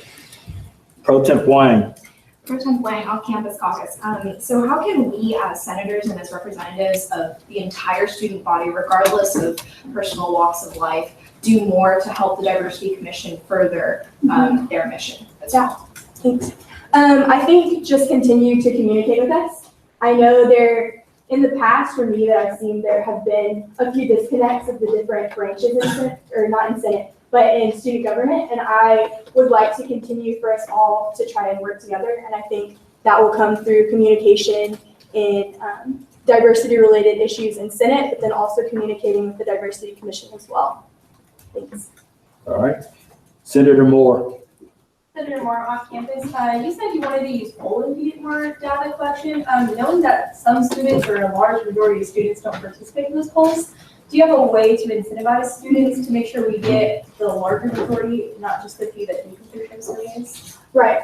I don't believe I used the term polling, but through data collection, what I meant by that 1 minute. is. Okay. What I meant. Senator Westbrook. Senator Westbrook, a motion. Please state your motion. I move to extend the period of question and answer by 4 minutes. 4 minutes. Any seconds? All right, seeing multiple seconds, it's moved and seconded that we extend the period of question and answer by 4 minutes. All those in favor, please say aye. Aye. All those opposed, please say no. The ayes have it, and the motion carries. What I meant by data collection is we will be looking at other universities that have had similar issues to us. And this past year, we had a research team on the Diversity Commission, and so we were able to actually talk to other universities and discuss issues with them that they've had. And so also that's what I mean by being able to discover problems before they become a bigger thing. And so that's kind of what I mean by data collection. But polling would also be a great option. Thank you. All right, Senator Chunga, did I say it correct? Senator Chunga, Caucus Party Okay. Director. How would you address the issue of white supremacy groups coming to campus which make minority students very uncomfortable? I think it all goes back to communication and forming those relationships with them, and then kind of seeing what their purpose on campus is and seeing who can come to a compromise and an agreement of how to work with that. Okay. Senator McCavity. Senator McCabe, engineering, you briefly mentioned that you published in a journal and it had an acronym. What was that for? Yeah. Just briefly, what was the title of what you published? Yeah, I published a journal article for the NAFTA conference, and it was about students studying abroad and peer critiques versus the other student critique, and through a picture. Thank you. Okay, and I apologize for them still learning names. So, Senator Serrato. Serrato, Conference of Liberal Arts. Sorry. Just a question for you. Did you answer in your PowerPoint how you're gonna address the issues regarding race and sexual orientations? Yeah. Again, it goes back to communicating and forming those relationships and those friendships with those organizations. And I think there's still quite a few organizations that I'd like to reach out to this next year. But it also goes for them reaching out to us and knowing that we actually exist. And so that'll go with social media, with roundtable discussions, things like that. Senator Evans. Senator Evans, my favorite caucus, permission to briefly preface. Yeah, briefly. I was going to say that I like to use your contact information because I have a couple ideas that we've been working on with other organizations that I'm in. We have some ideas that I'll definitely be able to help you. Okay. That's it? Okay. Senator Crowe. Senator Craig, Off-Campus Caucus. You mentioned a couple of values in your application, but of the 6 IB core values, which one of those would you most lean on as you impact people with your relationships with school? For sure. I would have to say integrity, and the reason is it goes back to communicating with others and being honest with them, and that openness and that communication. Thank you. Thanks. Okay. Chair Economides. Chair Economy, Legislative Affairs. I think, I can't remember which senator asked the question, but you talked about talking to other schools. So would you be open to talking to schools outside of the SEC, maybe more schools in Texas, just because we have like a very similar dynamic than other schools in the SEC? Yeah, absolutely, that would be a great thing. Thank you. Okay. Any other questions? Seeing none, we'll close the period of question and answer. Please step outside for me.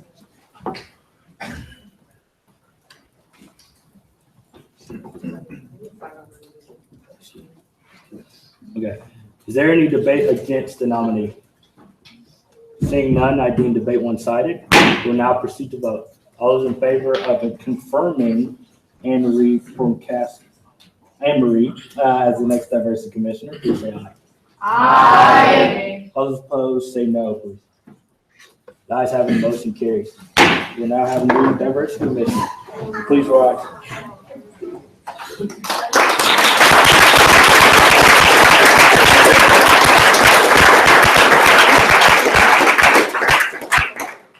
Raise your right hand and repeat after me. I state your name. I, Anne-Marie Prohaska, Do solemnly swear do solemnly swear that I will faithfully execute to the best of my ability that I will faithfully execute to the best of my ability the duties of the office of State Your Office the duties of the Office of Diversity Commissioner for the Texas A&M University Student Government Association for the Texas A&M University Student Government Association to uphold the honor of the same, to uphold the honor of the Senate of the same, of the same, at all times to protect the welfare of the student body at all times to uphold the welfare of the student body and to promote good relations between the students and to promote good relations between the students and those concerned with the university. and those concerned with the university. Thank you.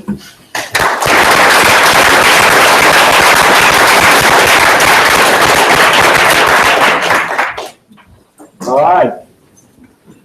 We will now have a period of consideration for the Office of Operations Executive Vice President, which will be filled by Rachel Keithley. You have 5 minutes beginning at howdy. Howdy. So obviously everyone probably has some questions or any kind of comments about Rachel Keithley. Please, I really, really hope that you went through her application and her resume and everything about that piece. You will see that Rachel Keithley is the absolute best choice for this office. She came in 110,000 miles per hour. She's ready to take this position to the next level. Enjoy getting to know her. Howdy, Senate. Howdy. So as Bobby said, I'm up for the position of Operations Executive Vice President, and so I want to talk to you tonight about a little bit about myself, my vision and values for this position, and my qualifications. So to start, I'm a junior business honors and management major from Austin, Texas. Something to know about me is that I love to travel, and so as you can see, if you can see these pictures, I went to DC this last October, which is where I'm going to be this summer. And I've also been to 6 different countries on 5 different trips with A&M in the last 2.5 years. And so these are some of the pictures that I've gotten to take of some really cute kids I got to hang out with. And so really love photography, even though I'm kind of bad at it. So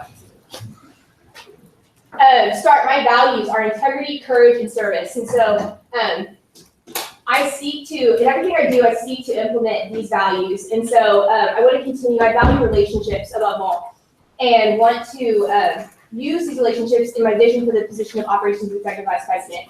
To start, I will serve over the commissions. And so as a previous commissioner, I have experience understanding the ins and outs of cabinet and a lot of the different decisions that go into being a commissioner. And so I want to serve as a resource for them. Their chief duty is to serve the student body. And so serving as a guide and a resource to different commissioners, I hope to help them better implement their goals. This will be done by hosting bi-monthly meetings with the different commissioners and encouraging and meeting with them one-on-one to help them implement their goals. In no way will I be serving, though, and doing any sort of decision-making capacity for the commissioners. I will simply be there to help enable them to accomplish their own goals. Second, is in charge, as liaison to the now 13 different SGA committees, I want to promote good relations within the executive cabinet. And so all the different committees in SGA do a lot of awesome work that impact the student body and make a huge impact. But as an organization as a whole, we lack a lot of consistency and unity.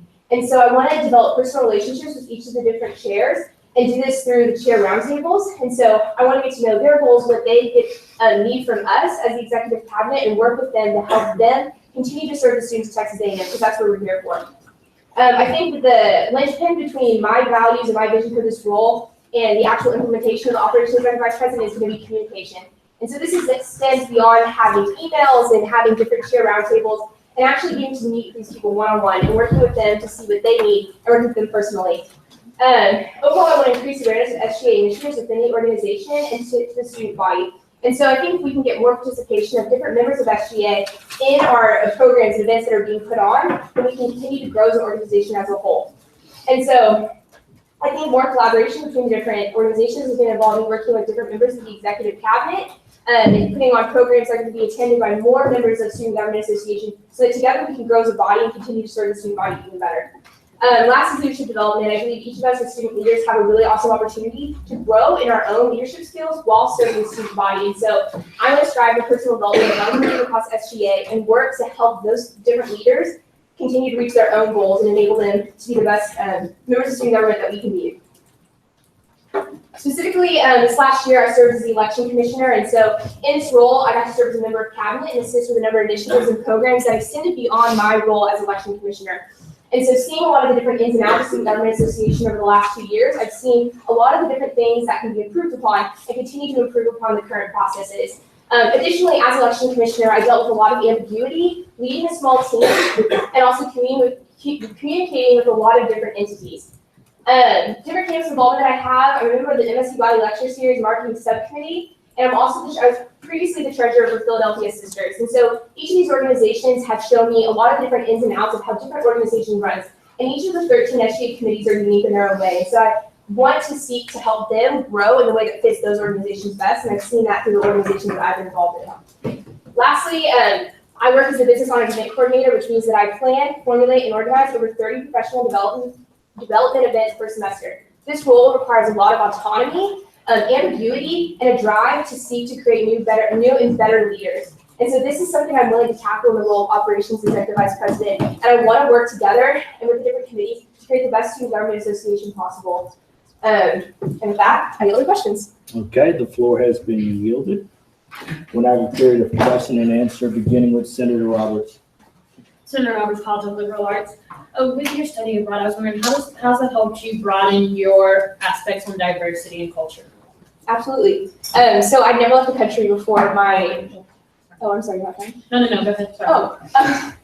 I never left the country before going into my freshman year of college, and so I've been to 3 different continents now, and I think each of those experiences have been unique, and I've gotten to be ones where I was doing study abroad and just kind of doing the sites, but I've also had to have a lot of service opportunities, and it's taught me that each and every one of us are unique in our own ways, just as the members in the different committees in SGA are unique. And so I think that's just giving me a greater perspective that the ADME community is really unique and that each of us kind of serve in our own ways, but overall we want to make this university better, and so just valuing the diversity. Thank you. Okay. Pro Temp Wayne. Pro Temp Wayne, Off-Campus Caucus. What are some ideas for roundtables that you have in mind? Absolutely. So I think some of the things that have been done in the past, different leadership development things, working with them on Maroon League training, working with them specifically to see things that they want to do. So one of the things we could do with chairs is do a Challenge Works course, work on Strengths Quest. And I want to work with the chairs specifically to help broaden, promote what they're doing, especially with the SGA Facebook page and bringing back the SGA newsletter. I think there's a lot that can be said for communication within SGA, specifically coming from the exec branch to the other different committees. And so, just that. Okay. Chair Economides. Chair Economides, Legislative Affairs. Is there anything in particular that you're excited to implement this year, new this year? Or Yeah. it's hard, sorry. Absolutely. I think I'm really excited just to get to know a lot of the different leaders of the different committees. Each of the 13 SGA committees and the different commissioners all have such unique functions. And I think working together And I think really I want to do some sort of newsletter. And so I want to be able to highlight the different accomplishments that are going on, have a week on the SGA Facebook page and work with VP Communication to be like, this is what Muster's doing, this is what Alternative Spring Break's doing, and getting to promote all the good things that are happening within student government beyond just the three branches that people hear about. Okay, Senator Westbrook. Senator Westbrook off campus. So there's a lot that you have planned for this next year, especially working on those committees. How are you going to balance your time management or your other involvements you have over this next year? Absolutely. So this last year, obviously, I was in another leadership position as well as being on cabinet. And so I'll be on cabinet. If confirmed, I'd be on cabinet. I work about 10 hours a week for the business honors department. And then I'm actually going to be less involved next year. So I have a lot of time to do whatever's necessary to kind of grow SGA, take a lot of the ambiguity and put together a lot of specific initiatives. Senator Cruz. Senator Cruz off campus. What events as business coordinator have you held? Absolutely. So most recently we had a movie night, which sounds kind of weird, but we had the creators of the movie Believe Me actually come to campus, and they held a panel and talked about not just how they created the movie, but a lot about risk management and development and how we as leaders kind of have to take risks. Not all business majors go into business. We posted that. We have what else do we have? We had a personal finance center recently. We had one of our professors came and talked about healthcare and selecting Medicare benefits. And so that doesn't necessarily apply to SGA, but I think reading a room, seeing what is going to be helpful, something I'm excited about. Ad hoc chair sweep. Withdrawn. All right, Senator Cox. Senator Cox, college and abroad. How do you plan on working with other parts of SGA on promoting good relations? Absolutely. Something I think is really important is developing personal relationships with the different committee chairs. And so something I plan to do is getting lunch and having, conversations with each one of these new leaders. Not just, come together, we're gonna have a group meeting, we're all gonna talk, actually taking time to formulate those special relationships with each of the new exec members. And so I hope together, just using the chair roundtables at the time to collaborate and say, this is what my organization is doing, why don't you try this, and use those to foster just a natural development of relationships and not forcing anything on them, I think is really important. Okay, any other questions? Seeing none, we'll close the period of question and answer.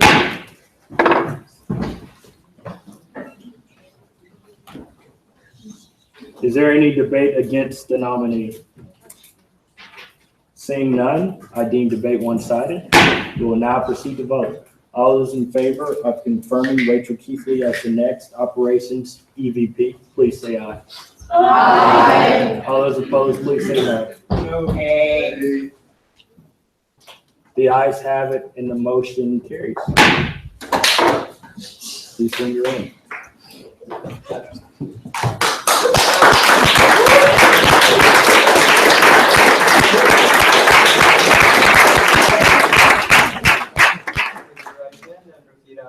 I state your name. I, Rachel Keithley, Do solemnly swear do solemnly swear that I will faithfully execute to the best of my ability that I will faithfully execute to the best of my ability the duties of the office of State Your Office the duties of Operations Executive Vice President for the Texas A&M University Student Government Association, for the Texas A&M Student Government Association, to uphold the honor of the same, to uphold the honor of the same, at all times to protect the welfare of the student body, at all times protect the welfare of the student body, and to promote good relations between the students and to promote good relations between the students and those concerned with the university. and those concerned with the university. Congratulations.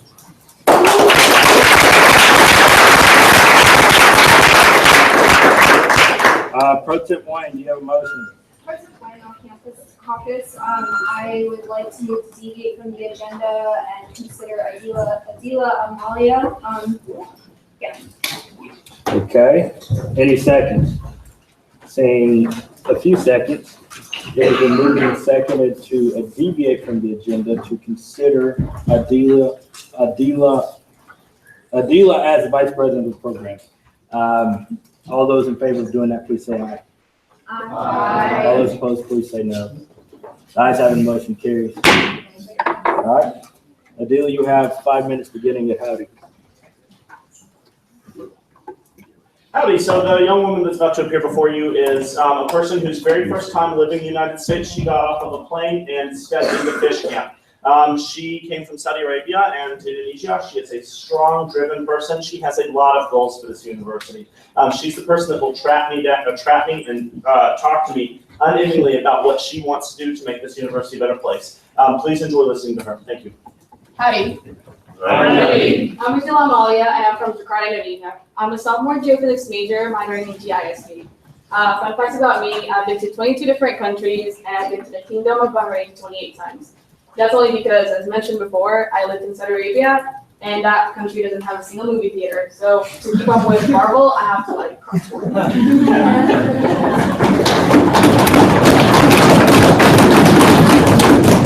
I value respect, communication, and diligence. Planning and organizing events will put me to work with different people from different communities.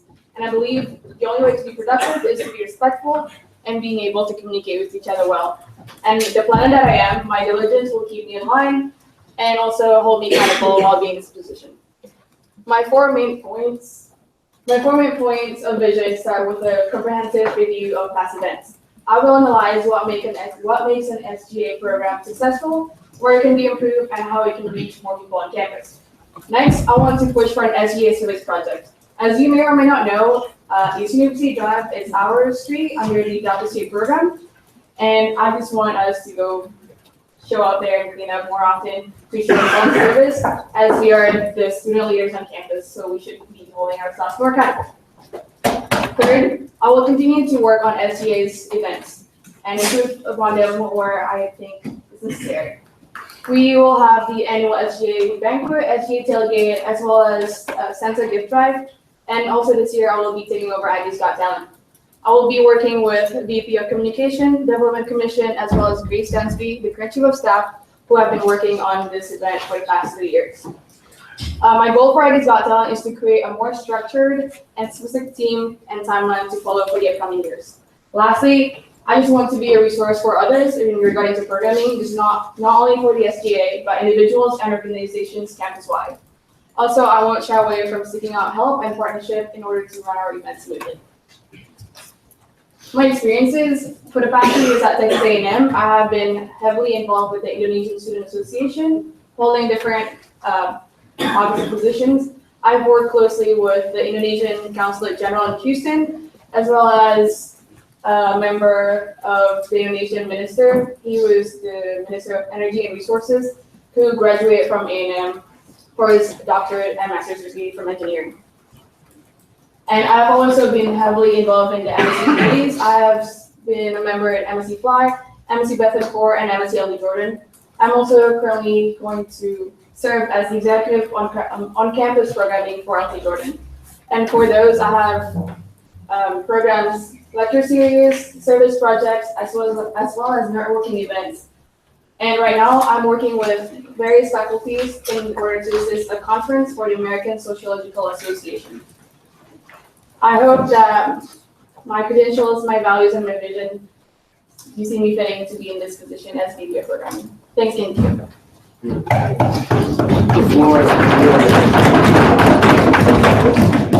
will now have a period of question and answer. Do we have any questions? Senator Crowe. Senator Krogh, Off-Campus Caucus. How do you plan to use your experience as Vice President of Programming should you get the position in your life and career after college? To be honest, programming to me is something that I really enjoy. I just put it into my basic life. I am not too sure what my career in geophysics will apply to that, but I think I will learn just basic communication skills, planning, and my diligence to further my knowledge. Thank you. Senator Roberts. Senator Roberts, College of Liberal Arts. My question for you is, how do you plan to develop solid relationships with everyone else on the board and within Senate? Communication, again, I value that greatly, and I'm a hardworking person, and like Bobby said, I will chase him down to the end of the work to just see what's going on, and I think with the Senate, I'm just gonna get to know y'all and working closely with the SGA to achieve that. All right. Senator. Yeah. Okay, just say it. Senator Jose Corquez. Jose. Forgive me for being Senator. Could you expand a bit on what your commission does? Vice President of Programming, it's not commissions. But I will mainly program the SG, the annual ones, the SG tailgate, banquet, the Santa Toy Drive, and the Aggies Got Talent, amongst other things. So I help facilitate events for the SGA and just organize them. I will build a team for Aggies Got Talent and just work with them in order to smoothen everything with the SGA, basically. I'll recognize myself, Speaker Clark. And we talked about this already, but for the body's sake, what was the reasoning behind putting Aggies Got Talent under VP of Programming? As I understand, this year's VP of Programming also holds the position of VP of Communication. So right now we have Chipper Adams as VP of Communication, so that means programming has a wider period of time, I understand. And Aggies Got Talent is the SGA's biggest event and program, and it reaches wider student population. And it only makes sense if the programming committee has it. And I believe that it will just go really smoothly instead of with double. Thank you. Any other questions? Seeing none, we will close the period of question and answer. Please step outside for me.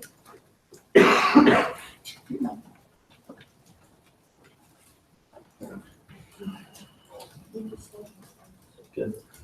Is there any debate against the nominee? Seeing none, I will deem debate one-sided. All those in favor of confirming the Vice President of Programming, please say aye. Aye. All those opposed, please say no. The ayes have it and motion carries. She's confirmed. Please bring her in. Please stand up.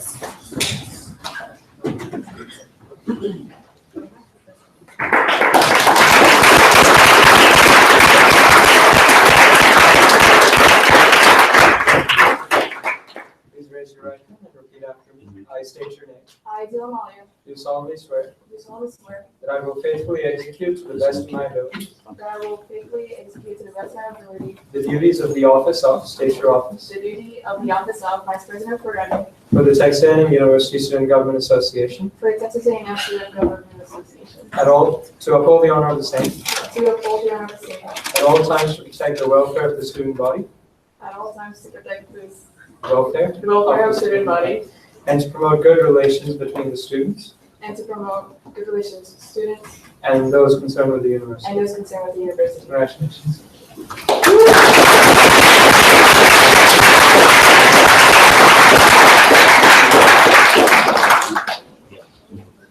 We'll now have a period of consideration for Vice President of Academic Affairs, which is going to be filled by Luke Oakes.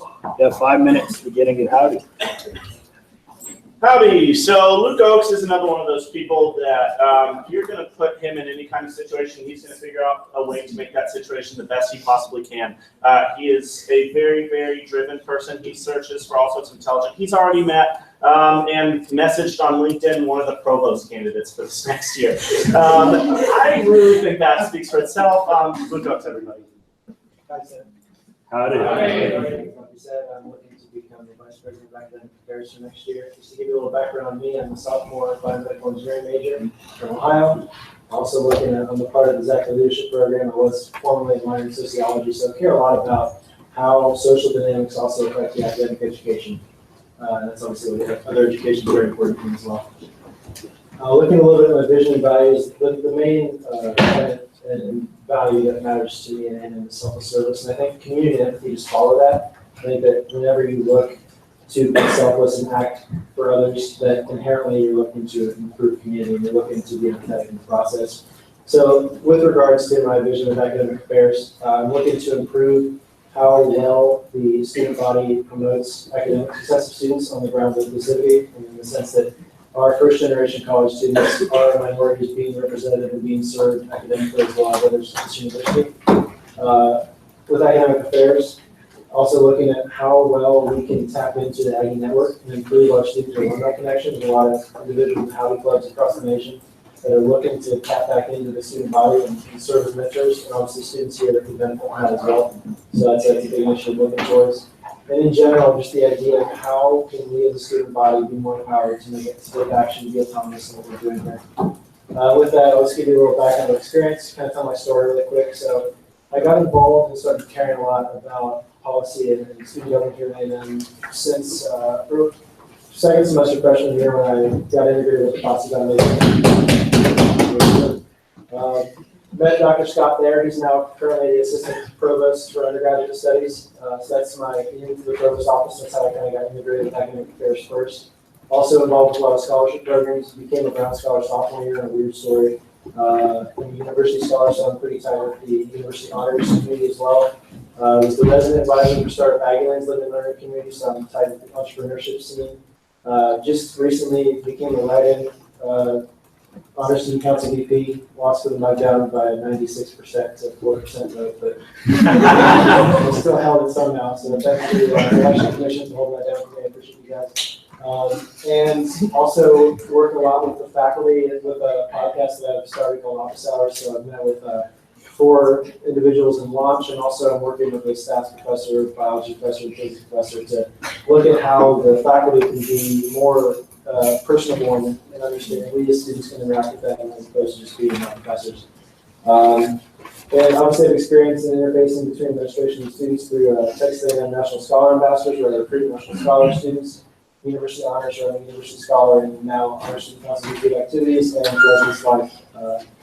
I've also been a consultant for Pearson Higher Learning, the textbook company, and just recently became a Ryan Scholar with the Department of Multicultural Services, so I'm looking a lot at how demographics affect academic affairs in general. So that's my story, and I'd love to get questions for you guys if you have any. All right, the floor has been yielded, and I have prepared a question and answer, starting with Senator Hall. Senator House, off campus. So as a senior from Ohio, what made you decide to choose A&M? Sure.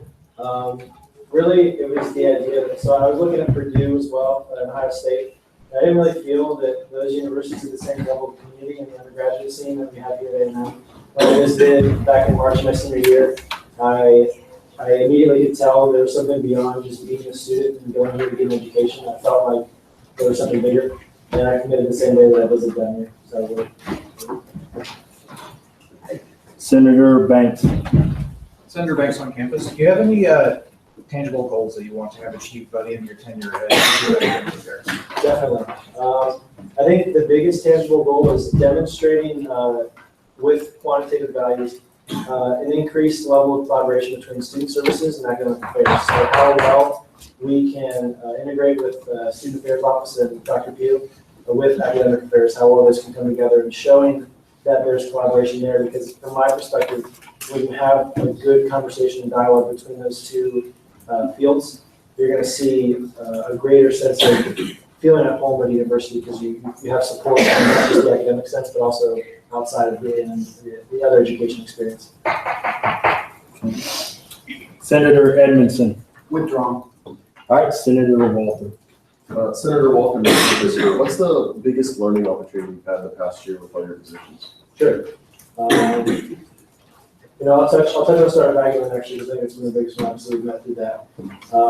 I've experienced through that the idea that at the end of the day, ideas are ideas, but they don't necessarily matter until you've done the customer discovery and you've looked at and done interviews with people and actually gotten stories from people as to what they're looking for in life. Because I think a lot of the time coming into my sophomore year this year, I thought that I could come up with ideas and then just take action with them, and I've learned through experience that you really have to talk to individuals and understand what their problems are before trying to give them solutions that you think will fit them.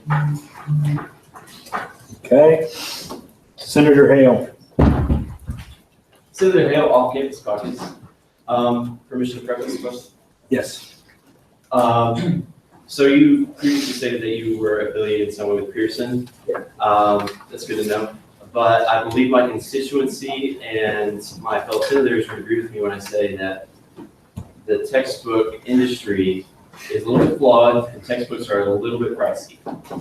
And following up on that, my question would be to you, how would your experience with Pearson influence your goals and your motivation behind increasing transparency between students and faculty And how would you work to lower the cost of education for all students? Yeah, that's an awesome question. Speaking specifically with experience in Pearson and how that relates into academic affairs, with Pearson, I was particularly charged with looking at how the company as a whole could promote student empowerment. So that's where I look into the academic affairs pieces. How can we actually give students on campus autonomy to make a difference? And that's obviously a very abstract thing. The pragmatic part of it is speaking with Dr. Pugh and speaking with the provost office and understanding what their initiatives are and how we as student government can integrate. In terms of reducing costs of college education, I think that's something I need to have a further conversation with the provost office as well, and understanding how our fees can be used in a more judicious way. But my experience at Pearson was not necessarily one of cost efficacy, although it is a major challenge. It was more on how exciting. Okay. Senator Howe. Okay. Senator Evans. Senator Evans, off-campus caucus. I know, Luke, that one of your main things was dialogue, creating progressive and ideally broad-minded thoughts. What has the Positive Foundation done to help you to enhance your paradigm on that? Yeah, I think the Positive Foundation has probably been one of the most important to where I'm at with academic affairs mentally.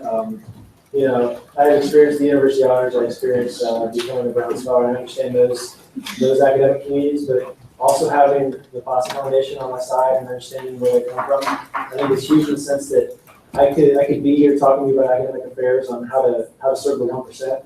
That's not what academic affairs is about. It's about understanding how, especially first generation college students, low SES college students, how academic affairs can be improved for the next specific percent. The experience I've had with talking to FOSSA scholars and their peers has been huge in terms of how well I can empathize with that and how well I can actually have connection to the individuals that allow me to facilitate that change.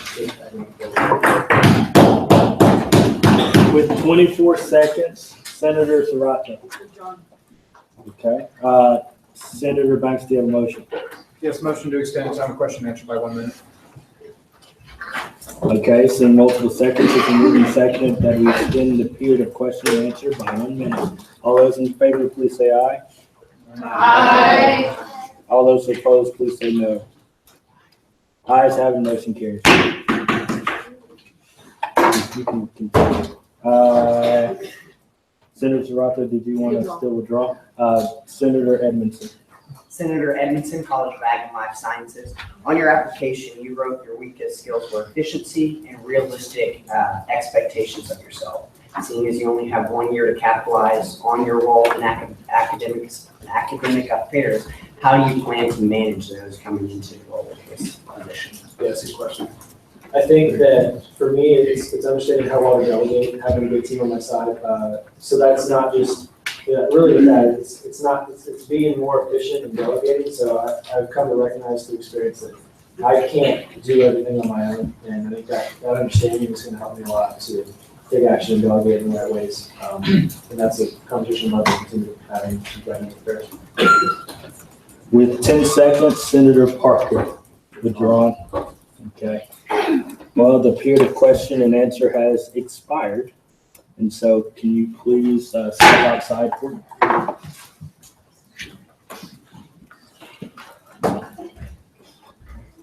Okay. So do we have any debate against the nominee?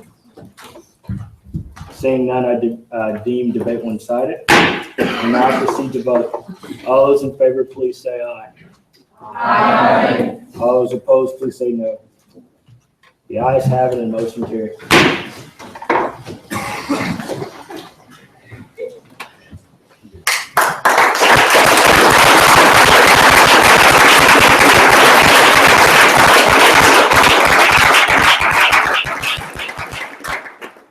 Raise your right hand and repeat after me. I state your name. I, Luke Coates, Do solemnly swear do solemnly swear that I will faithfully execute to the best of my ability that I will faithfully execute to the best of my ability the duties of the office of state your office the duties of the Office of Vice President of Academic Affairs for the Texas A&M University Student Government Association, to the Texas A&M University Student Government Association, to uphold the honor of the same to uphold the honor of the same at all times, to protect the welfare of the student body, at all times to protect the welfare of the student body, and to promote good relations between the students and to promote good relations between the students and those concerned with the university. and those concerned with the university. Congratulations. Thank you.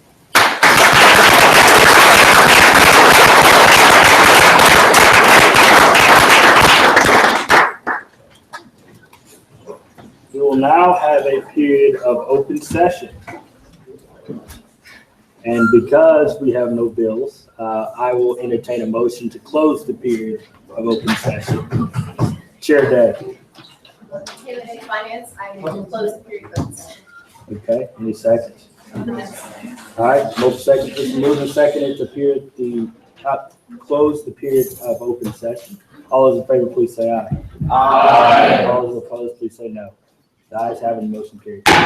We'll now move into a period of committee reports, starting with our pro tem.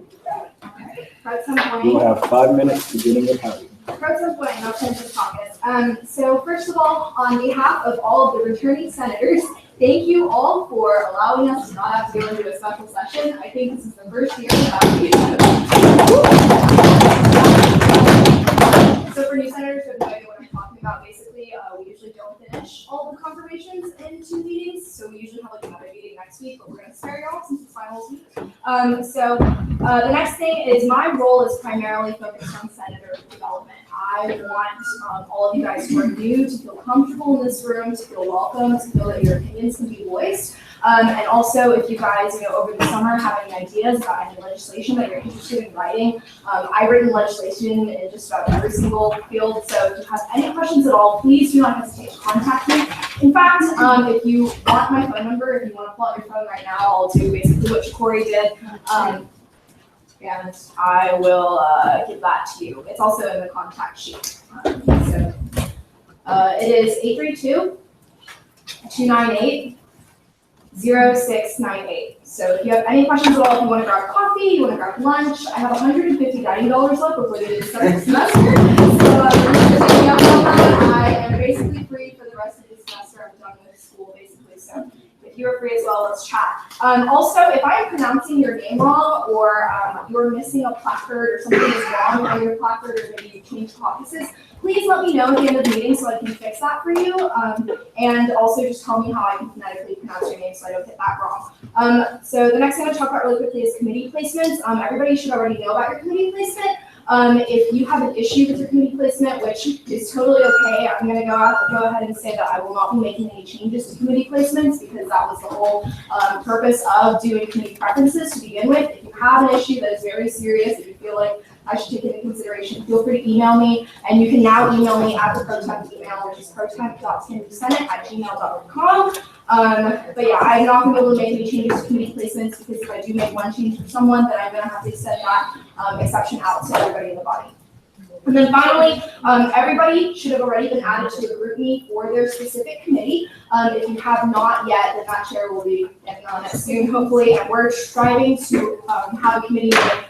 Everybody have a committee meeting before the end of the semester. I know everybody's busy, but we're going to try to make that work. And yeah, that's all I have for you. So I'm open to questions. Any questions for our presenter? Seeing none, thank you very much. We will now hear from the Chair of Legislative Affairs, Chair Economy. You have 5 minutes beginning at Howdy. Chair Economy Legislative Affairs. So my committee met last night. Thank you guys for bearing with me because it was super late. So it was great to meet you guys. We got our committee meeting out of the way. I know some questions were brought up about going over legislation over the summer. If you guys have my email, phone number, call me. If you find yourself in DC, hit me up. So just keep thinking about it, brainstorm, write stuff down. Yeah, beat the lot of finals and have a great summer, everybody. Thanks, y'all. Any questions for the Chair? Seeing none, thank you very much. We will now hear from our Finance Chair, Chair Day. You have 5 minutes beginning at Howdy. Hi, Chair Day Finance. Your Finance Committee, you don't see the group me, please tell me or respond to my email that I sent out. That'd be cool, so I know that everybody's getting in contact. That'd be great. Other than that, for every bill that maybe Jasmine doesn't understand how to do, she hasn't done finance. I've done finance. We're good. So you can come to me for that. And other than that, we'll figure out a time for a meeting in the group meeting, and that's all. All right, the floor has been yielded. Any questions for our chair?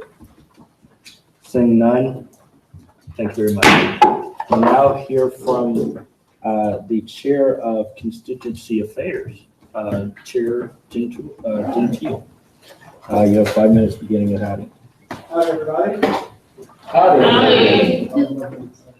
Well, just checking quickly for any updates. I'm going to be sending out a Google for all the people in my committee. If you know you're in a constituency affairs committee and not quickly contact me. I'm here, so we can talk after this. Other than that, get ready to work because I really do have some changes I want to make. I want us to leave the session with a lot of energy and keep going and we'll cause your change out. Thank you. Okay, any questions for the chair? Seeing none, thank you very much. We'll now hear from Chair of Student Services, Chair Black. Howdy, Senate. Those of y'all on my committee, I made the group meet. If you're not in it, if you didn't get the message, let me know, because technology hates me. You'll learn that soon. We'll be meeting here next Wednesday at 7. Someone told us, I'll let y'all know the exact location. If y'all have any questions, shoot me a message or a short message on the Okay, any questions for the SS Chair? Seeing none, thank you very much. We'll now hear from Chair Johnson, the Rules and Regulations Committee Chair. Howdy. If you're in the Rules and Regulations Committee, find me after this meeting and we can determine when our committee meetings will be. That's all I have. Okay, any questions? Seeing none, thank you very much. We will now move into a period of executive reports, starting with the student body president, Bobby Brooks. You have 8 minutes beginning at howdy. Howdy. Okay, so definitely not going to take 8 minutes. I want to focus on respect. I'm going to start off by saying thank you for the respect that you showed my picks for this. I'm extremely excited to get this exec cabinet together now. And as my reward to y'all, I'm taking 8 minutes. No, no, but they're a great group of people. But honestly, this is where the respect for the executive cabinet comes in. Y'all have shown the respect, now it's time for us. In terms of working with you and making sure that your jobs and you as students and you as student senators are respected and carried through with what we can do with the exec cabinet.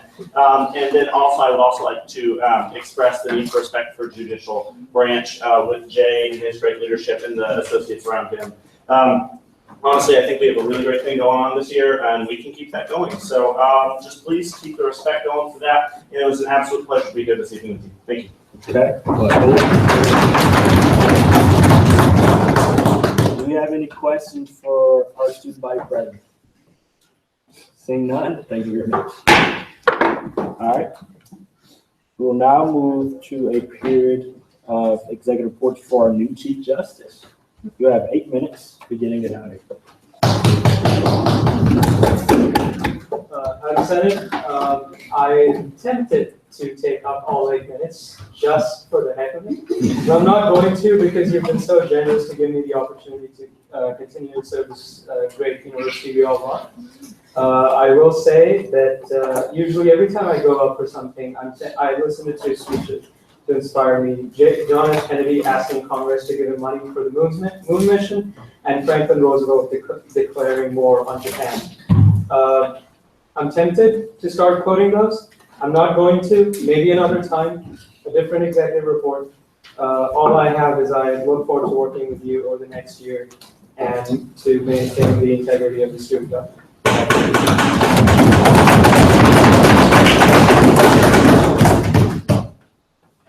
Are there any questions for our Chief Justice? Seeing none, thank you very much. We will now have an executive report from the Speaker of the Senate, which is me. I will have 8 minutes, beginning at howdy. All right. Howdy, Senate. Howdy. I want to first start by saying that is one of the smoothest executive confirmations that I've seen in my time. And I think that's a testament to you guys' wish for not just wanting to waste the student body's time and really wanting to get things done. And so I thank you guys for that. So I have a few things before I relinquish my stand. First off, sorry about the names. I'm still learning. And so if I messed up your name today, I'm going to get better at that. I have a whole summer to learn, and so we're going to get it together. Secondly, Study legislation of the break. If you have an idea now, if you have something that you want to do to better the student body, develop that right now. And so over the summer, take that time, because I can tell you that we want to hit the ground running when we first come in for our first meeting of the fall, and so that we can do what we are sent to do, and that's to fight for the student body. So talk to your chairs about legislation. One of the things that I'm wanting to do this year, one thing we've tried to do in the 6-9 session, is for the chairs to take on the responsibility of being the mentors of the Senate. And so the chairs are going to be your best friends, I hope so. Me and Jasmine are going to be leading the Senate, so we would be open to help you. But again, your chairs are going to be the ones that are going to give you the most guidance and help you out the most. And so last but not least, and this is the most important thing, it's just us now. There's no other session that we have to worry about. The 6-9 session is done. I'm the speaker, Jasmine's pro temp, you are the senators. We are the only representatives of students. And so guys, don't take that lightly. So whenever we come back in the fall, let's hit the ground running. Let's do what we're supposed to do. Let's get out the drama. And we have shown that we're not about drama already. And so that's a good thing. Woo! Let's keep that going, because I can tell you that when there's not drama coming out of his body, we're actually doing what we're supposed to. Students are watching, and then they would be more inclined to come to us with their problems. And so let's keep that up in the next semester and next year. And so I yield the floor.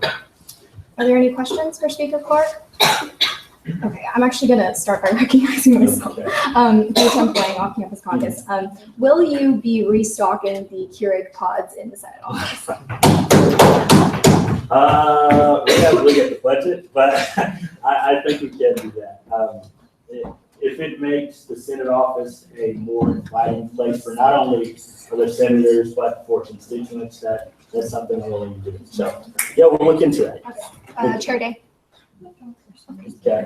All right. Are there any other questions for Speaker Clark? All right, that concludes the period of executive reports.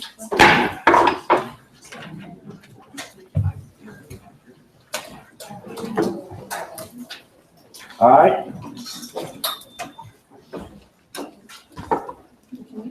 At 11:02, and keep in mind, I asked for a midnight extension.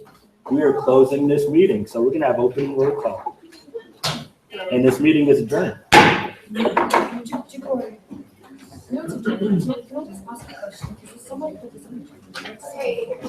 really quickly, I know that everybody's eager to go home because everybody's busy, but once you leave, please take the socializing outside into the lobby area because we have to close the building, so that's all I've got.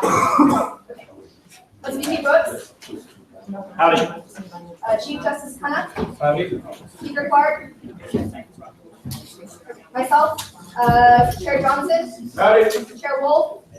Chair Wolf. Chair Day. Howdy. Chair Abdullah. Howdy. Chair Black. Howdy. Chair Economides. Howdy. Chair Wilson. Amin. Howdy. Anderson. Here. Andrus. Howdy. Orangelo. Howdy. Argamany. Banks. Benke. Berenbaum. Redmeyer. Howdy. Brown. Camp. Howdy. Hasselman. Christie. Tunga. Collins. Compton. Cook. Howdy. Cox. Cruz. Howdy. Deal. Howdy. Diamantaris. Edmondson. Evans. Howdy. Hale. Howdy. Alihoff. Jillian Hope. Hernandez. Howdy. Ingarani. Hall. Hall.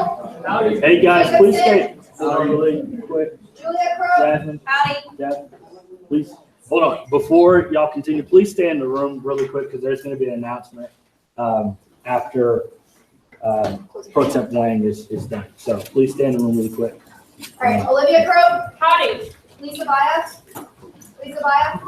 Little. Howdy. Maples. Howdy. McCabe. Howdy. McCaskill. Howdy. Meloche. Meloche, Monroy, Moody, Howdy. Jordan Moore, Morgan Moore, Moreno, Musall, OJ, Pardo, Parker, Peterson, Phillips, Ramirez, Reveloso, Roberts, Rossi, Salazar, Serrato, Shah Husseini, here, or Hadi, Smart, Spalding, Stiegel, Stein, Sweet, Tilson, Grant, Hey guys, please stay in order. Walker, Orchie, Westbrook. Okay, Kevin. Hey, howdy, Sid.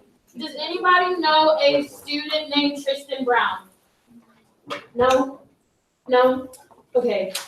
Okay, we have one more announcement from our ad hoc chair, McCaskill. Howdy, I'll be really quick. I know it's the last meeting, and we're gonna try to get things going for the reunion starting in the fall. So if you are interested in being on this committee, come see me, or my contact is in the email thing, but contact me so we can get it going before everybody runs off.